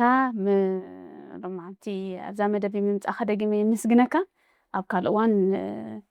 ምስ ስነ ፅሑፍ ክኸውን ይኽእል ብካልእ ኣርእስቲ ንረኸብ ተስፋ ይገብር ክቡራት ተኸታተልቲ ኤርትራ ሚድያ ኔትወርክ ከምዚ ዝረኣኹሞ ንሎማዓንቲ ዝሓሰብናዮ ኣርእስቲ እዚ ይመስል ነይሩ ኣብዚ ክነልዕሎ ዝፀናሕና ሕቶታት ሓሳባት ወይ ርእይቶ ወይ ነቐፌታ እንተደኣ ሃሊኩም ኣብ ኮሜንት ሴክሽን ግደፉልና ኣብ ዝመፅእ ምስ ካልእ ዕዱም ብካልእ ኣርእስቲ ክሳብ ንራኸብ ብሩኽ ቅና